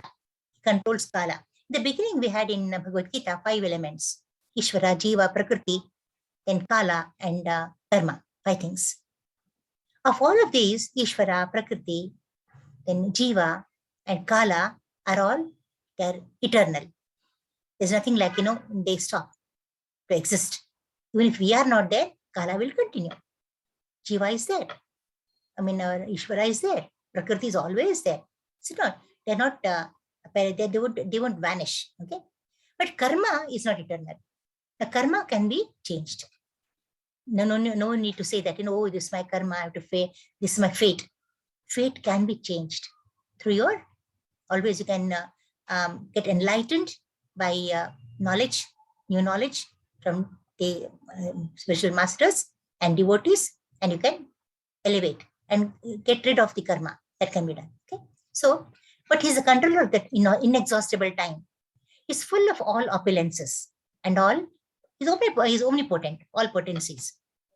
The supreme personality of Godhead can even give himself the devotee. He can surrender to the devotee. Just becomes his slave.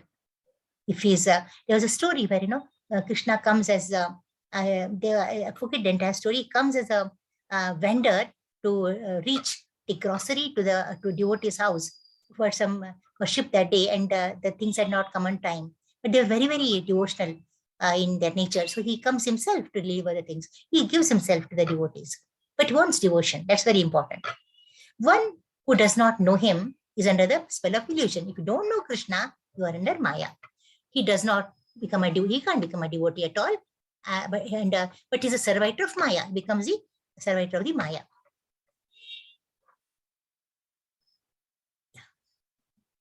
This thing. So also we can, Tat prasadat, by your mercy, My illusion is gone now. Tells him, I've regained my knowledge, my memory. I'm now firm and free from doubt. I have no more doubts now, Krishna. I'm prepared to fight. I'll do what you say. Sanjay is pretty. Now, Sanjay, we come to Sanjay, 74 to 78, last part of our chapter. Now, here, what Sanjay feels now. Now, 74 shloka. We'll take this. Shloka is gone. 74th.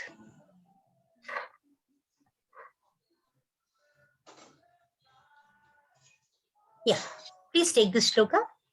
Vijay Mataji is there? Vijay Mataji?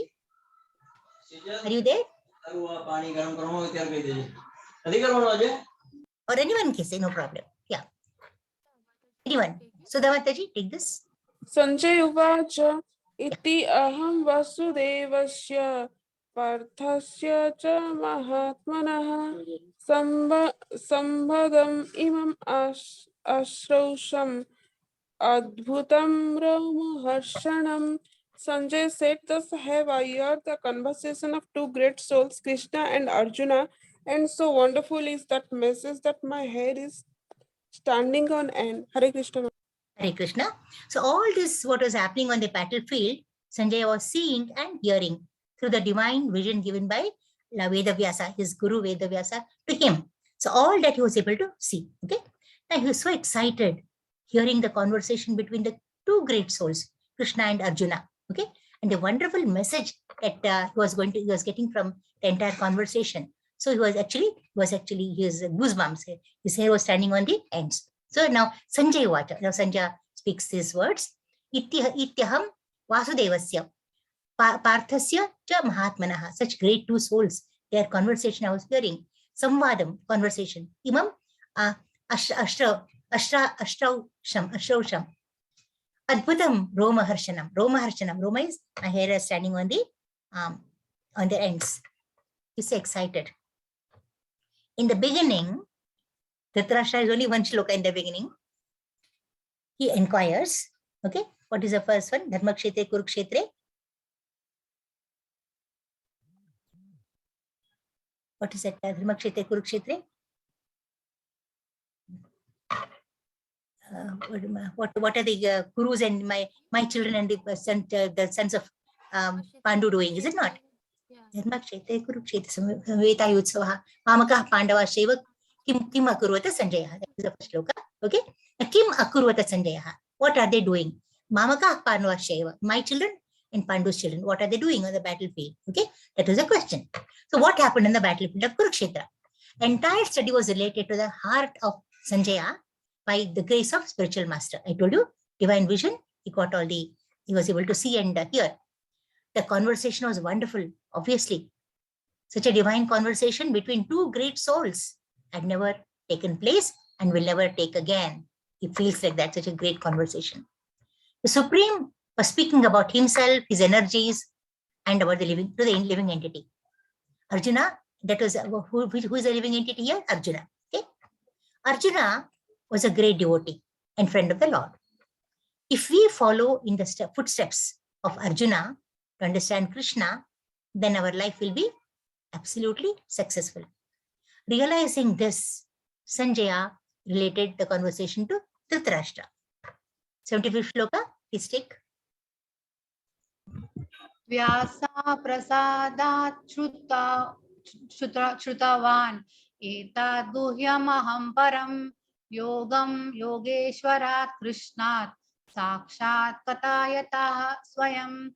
By the mercy of Vyasa, I have heard these most confidential talks directly from the master of all mysticism, Krishna, who was speaking personally to Arjuna. Hare Krishna. Hare Krishna. So he tells him how he was able to listen to all that. One has to understand Krishna through the spiritual master that we know. Okay? Sanjaya understood who is his spiritual master now? Vedavyasa. Is it not? Sanjaya understood the Supreme Lord by the mercy of his spiritual guru, Vedavyasa or Vyasadeva. Who is Vyasadeva? Incarnation of Lord Krishna. Okay? The mediation of the bona fide spiritual master is very important, though through understanding, though understanding with experience is direct. You can, understanding spiritual master. So say your mother says, he tells you, or someone tells you, cinders are very hot. Don't touch the cinders. Don't touch the stove. Okay. Now, at that point of time, she's your master, spiritual master. If you want to experience it and feel it and then go by it, it's more troublesome. It's more painful. So best is to go by the spiritual master and understand knowledge. This is the mystery of the disciplic succession. That's why, you have to understand through the succession in a particular order, coming in the particular order. Although there are many mystics and yogis, now why do we say disciplic succession? In disciplic succession, yes, through disciples. So one is a disciple of the guru who is on top, okay, and he's a guru of the disciple on below. So normally it is believed that the disciples, they are true to what they hear. They just pass on truthfully what they have heard. There'll be no much of a concoction or confusion or perversion of the news, of the message. That's why we say if human mundane people pass on the message, there'll be a lot of errors. So that is why we say disciplic succession. Okay, that is the mystery of the disciplic succession. It is passed on as it is, without any errors. Although there are many mystics and yogis all over the world, but Krishna is actually the greatest of all the mystics, master of all. Yoginam api sarvesham. That is actually, that's what it said. But Bhagavad Gita propounds surrender unto Krishna. That's what Bhagavad Gita always says. One who does is a topmost yogi. Narada is the direct disciple of Krishna. Is it not? Narada is a guru of Vyasadeva and a disciple of Krishna. And the spiritual master of Vyasa, definitely. Therefore, Vyasa is as bona fide as Arjuna because he comes in the disciplic succession. Now, how is Bhagavad Gita come? With the Vyasa, through him, knowledge from there. So you have to accept it. Sanjay is the direct disciple of Vyasa. By the grace of Vyasadeva, Sanjaya's senses were purified. He could see and hear Krishna directly. One who directly hears Krishna can understand his confidential knowledge. If one does not come to disciplic succession, he cannot hear Krishna. His knowledge cannot be perfect, definitely not. Krishna is the master of all yoga systems, Karma Yoga, Jnana Yoga, Bhakti Yoga. He is master of all the systems. Hearing directly from Krishna or a bona fide spiritual master like Vyasa is actually, they're the same. Arjuna was fortunate enough to understand Krishna directly. He was his dear student, he was a disciple, he was a devotee, everything. And a wonderful human being, living entity. So he could understand Krishna directly. By the grace of Vyasa, Sanjaya was also able to hear Krishna directly, got the vision, not only hear, even see all that is happening. A spiritual master is a representative of Vyasadeva. That's why, we say Vyasapitha. The seat from where knowledge is delivered is called as Vyasapitha. That is the Guru Pitha. That is why, according to Vedic system, on the birthday of the spiritual master, they conduct as Vyasa Puja. That's actually conducted. Now, please take this shape. There's two more shlokas. Hare Krishna Mataji. Yeah, please take. Yeah. Rajan samsritya sambadam imam adbhutam kesavarjunayo punyam hrishyami cha muhurmuhu. O King, as I repeatedly recall this wondrous and holy dialogue between Krishna and Arjuna, I take pleasure being thrilled at every moment. Hearing Gita from the right source or directly from Krishna, one attains full Krishna consciousness, becomes increasingly enlightened, enjoys life with a thrill every moment. Every moment. Thank you, Mataji. Every moment he enjoys it. Rajan, samsritya. Repeatedly, he is actually listening. Okay. Samvadam imam adbhutam. Samvadam, conversation. Imam adbhutam. Wonderful. Okay. Keshavarjunayo punyam. So Keshava is our Krishna. Arjuna is Arjuna. Okay. To the grace. Okay. Krishyami cha muhuru muhur. I'm so enlightened, so joyous. I'm so joyful, he says. Okay. 87th shloka. Please take this.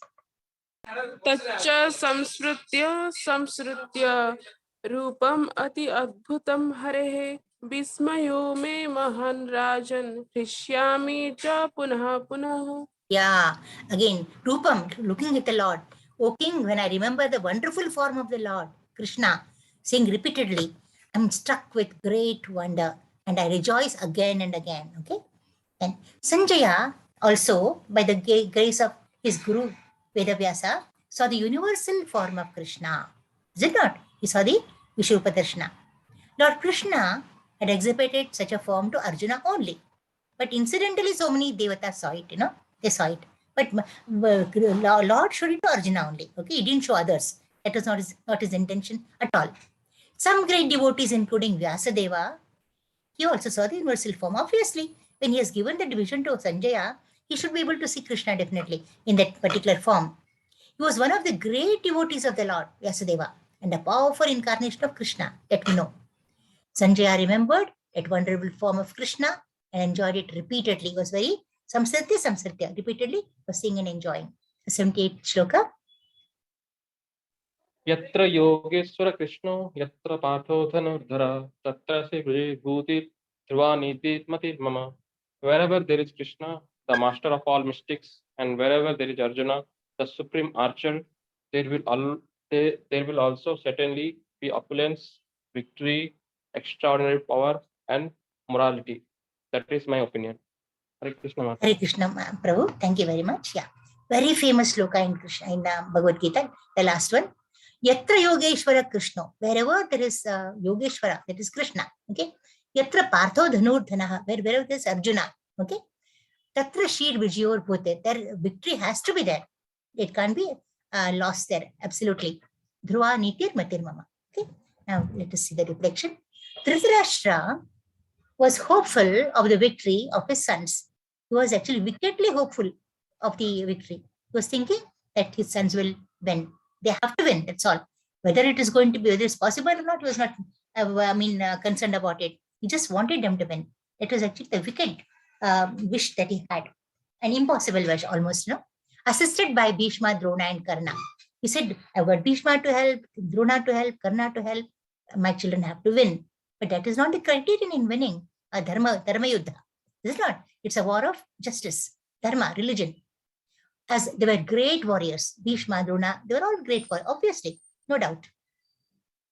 Sanjaya was constantly watching the battlefield with divine vision graced by Vedavyasa. He was watching the, see here, Dhritarashtra has been saying something. What are they doing there? And he's wishing for his sons to be, imagine that scene, he's being saying that in the room, in the palace, okay? And Sanjaya is watching the battlefield. He knows the reality. So Dhritarashtra is wishing something. Sanjaya is watching it, and he knows it's impossible. Okay, and with the divine vision given by his guru, his anticipation was against the blind king's overambitious, unrealistic hope. So he was anticipating something. Looking at the battle on the field, he was having some expectations, and his expectations were just opposite what the king was thinking. Unrealistic hope that the king had. He frankly tells the king that victory can never be on the other side of Krishna and Arjuna. It has to be them only. There's no doubt. He bluntly and frankly tells him, he's not, no hesitation at all. On the contrary, all good fortune is there on the side where Lord Krishna is present. Wherever Krishna is there, Yatra Yogeshwara Krishna. Wherever there is Krishna, there has to be victory. Good fortune is there. You see, husband of the goddess of fortune. Krishna is full of opulences, completely opulent. Okay, his acceptance to become Arjuna's charioteer is also a display of his opulence. Renunciations, he doesn't show that he's a great man. He just becomes, that is one of his opulences. Not easy for a king, for such a great person to become a charioteer of Arjuna, of anyone for that matter. Krishna is also the master of renunciation. That's why easy, he could accept it. He could renounce his position and take up any job. So what job he took here now? The job of the charioteer. It is the greatness of Krishna. The fight was actually between Duryodhana and Yudhishthira. We know, coming to the summary now. The fight between Duryodhana and Yudhishthira. Here, Duryodhana had all his brothers. There are 100 in all. One girl, Dushala was the only sister, 99. So all of them, except Duryodhana, 98. Of course, one of the brother was a really sensible person. All were very horrible. They were abominable. So they were fighting for Duryodhana. Yudhishthira, Arjuna was fighting for him. Okay, so here Yudhishthira's victory was certain now because Arjuna was fighting for him. One thing, not only Arjuna graced by Krishna, that's important. Only Arjuna might not have won the war, okay? Graced by Krishna's mercy was fighting. Sanjaya predicted that the power would be transferred to Arjuna, that is prediction. After gaining victory, Yudhishthira was predicted to flourish due to his virtuousness. He was Dharmaraya. He's actually, supporting, he's actually an icon of religion and righteousness. So he was going to rule the entire kingdom. He was righteous, pious, a strict moralist who never spoke even a single lie during his lifetime. He never spoke a lie at all, a single lie. A single lie, because if he never spoke a lie, then maybe he spoke many lies. It might appear like that. He never spoke a single lie. Okay? Not even a single lie, actually. Entire Bhagavad Gita elaborates the process of religion and morality. Bhagavad Gita is for morality and religion. As per verse, Manmana bhava madbhakta, one must become a devotee of the Lord. Sarvadharman parityajya mamekam sharanam braja. The essence of all shlokas is to surrender to Krishna. Final verdict of morality and religion is in the 18th chapter of Gita, surrender to Krishna. Okay? Rather than realizing oneself by philosophical speculation, meditation, and other things, full surrenderance unto Krishna is the highest and the perfect.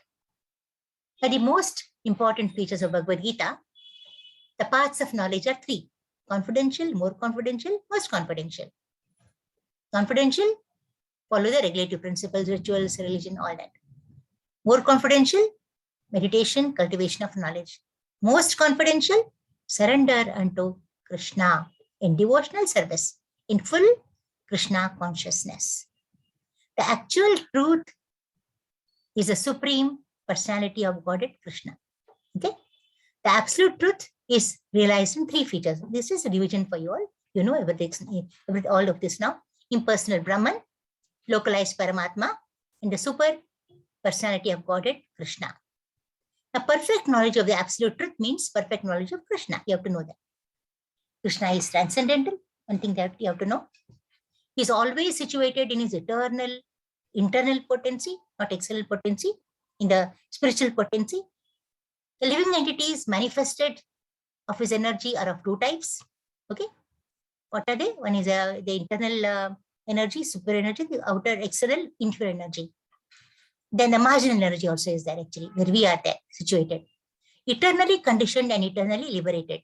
They are the two entities present. Some are conditioned, Nitya Baddha, Nitya Mukta. Nitya Mukta is liberated, Baddha are conditioned. The living entities are innumerable and are considered fundamental parts of Krishna. Material energy is manifested in 24 divisions, all those 24 elements: earth, water, fire, air, ether, all senses, all the sense objects, all those, the whole list. The creation is affected by eternal time. So time creates, and it is created and dissolved by external energy. Okay? The manifestation of cosmic world repeatedly becomes visible, invisible. There is a manifestation, the annihilation. Both things happen. The five, this I have told you already, the five principal matters of Bhagavad Gita are Ishvara, Prakriti, Jiva, Kala, and Karma, all dependent on the Supreme Lord Krishna. Although superficially all the above five matters appear to be different, nothing is different from the Supreme. They're all equal. I mean, the Supreme, they're the same. But the Supreme is always different from everything. That is very interesting. See, everything modes of material nature God created. Okay, he's out of it. He created everything. He's out of it. He's not in it. Doesn't get involved in it. Okay, he created all of us, but he's not attached to our karmas. Karmas are ours only. So that's the marvel of the Lord. He's in it. He's out of it. The first four matters are eternal, but karma is not eternal. Okay, you can change your karma. The living entity, his original position, is pure spirit. What is pure spirit? They are the internal parts and parcels of the superior internal energy of the Lord. Okay, that is our position. Living entities are the marginal energy of Krishna. So we are we are actually, why are we in the margin? One hop outside, if we commit some, we get contaminated by the external impure energy, we can become contaminated. One hop inside, if you do pious things, devotional things, you become spiritual. So we can have the option of becoming material or spiritual, bound or liberated. It's in our hands. We can do it. Okay. It's our, we can left our intelligence.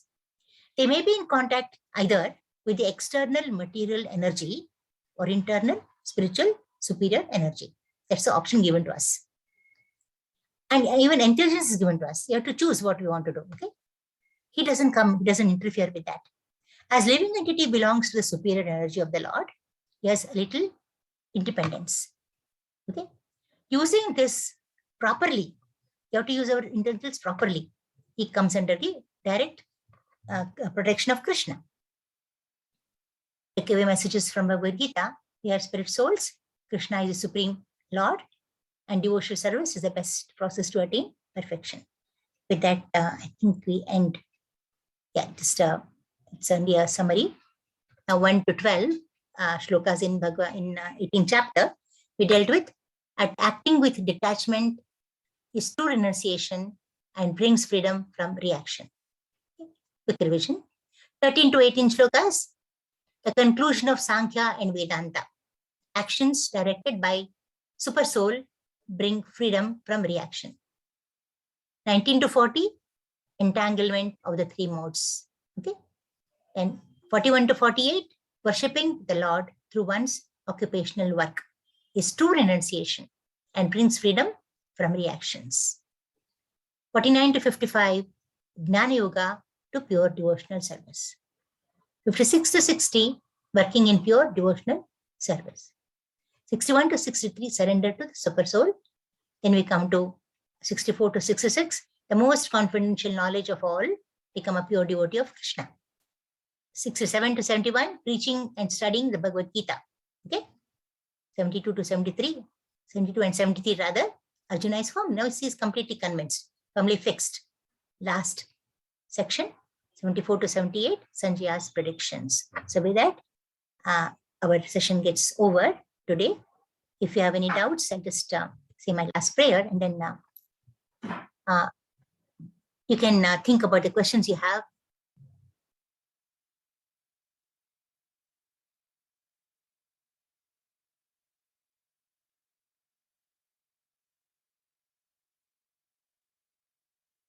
Any questions, please?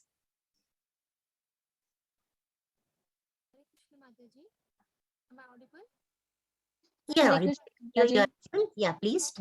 I don't have any question, but I just wanted to thank you for all your effort for taking the class. Thank you so much. Oh, thank you, Ramila Mataji. Thank you very much. Hare Krishna. It's all Krishna's grace, Mataji. Yeah. Yeah, Hare Krishna Mataji. Hare Krishna. Yeah. Prabhu? Yeah, Bhavin here. Yeah, I Bhavin. would also like to thank you, Mataji.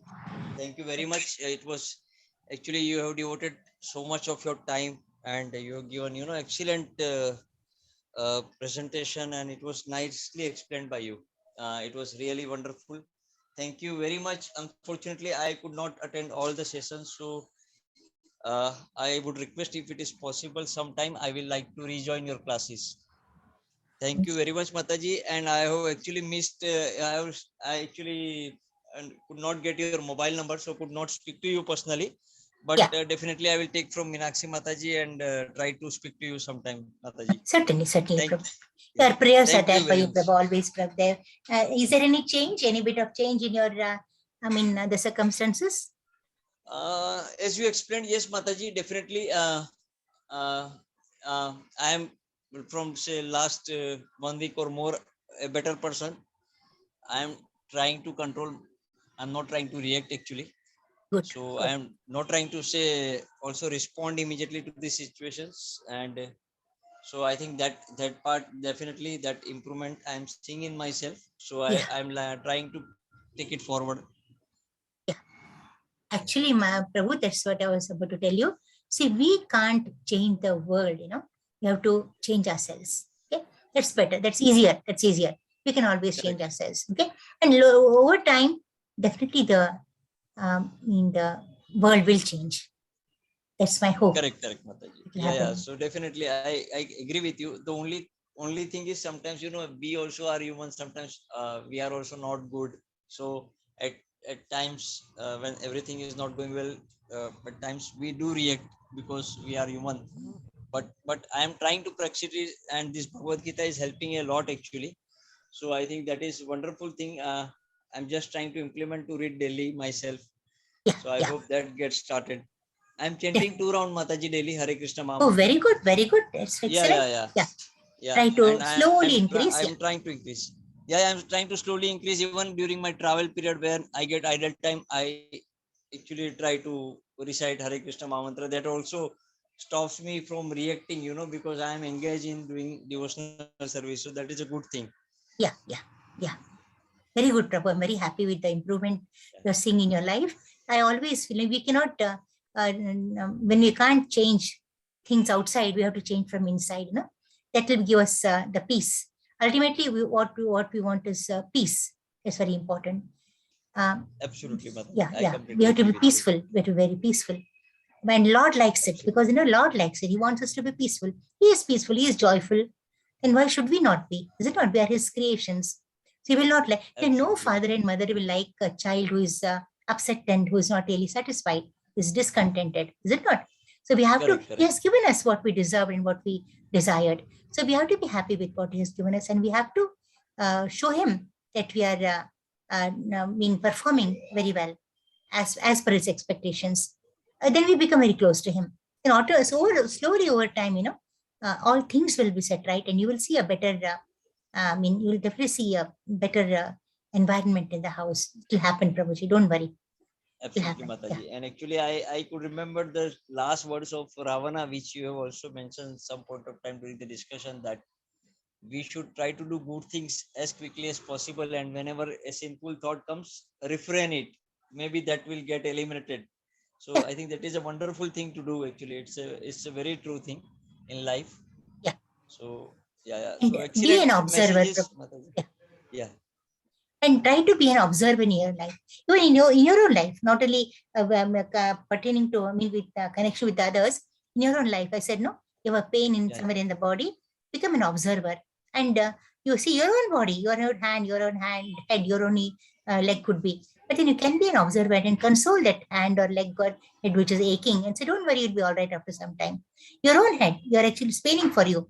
That will be, I think, as an observer, you can solve many problems. Many things can be handled. Yeah. And Mataji, I will tell you, so after doing all this, I think there are some wonderful things also which I am observing. Like sometimes, it's a very small thing I will tell you, but I'll just share with everybody. So, like once I board a train from sharing taxi from say the other station and go to my station. So there was a huge queue actually at that particular day, maybe last week or in between.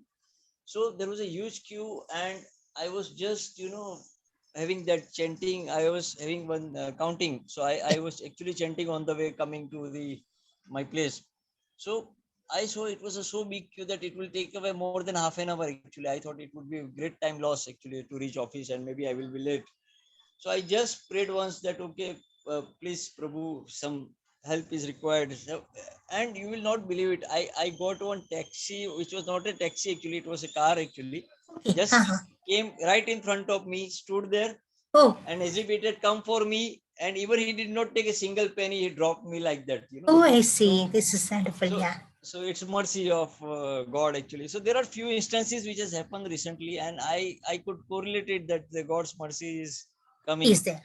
Yes, it's coming. Absolutely. It's coming. It's a good sign, good omen, good. It's auspicious, Prabhu. Okay, please continue your devotion and chant more and more. And I will be in touch with you, Mataji. Thank you very much. Excellent. And it was, your unconditional. You have given your time without any condition. So that's a very great thing, Mataji. Thank you very much for that. So all even time is Krishna's, no?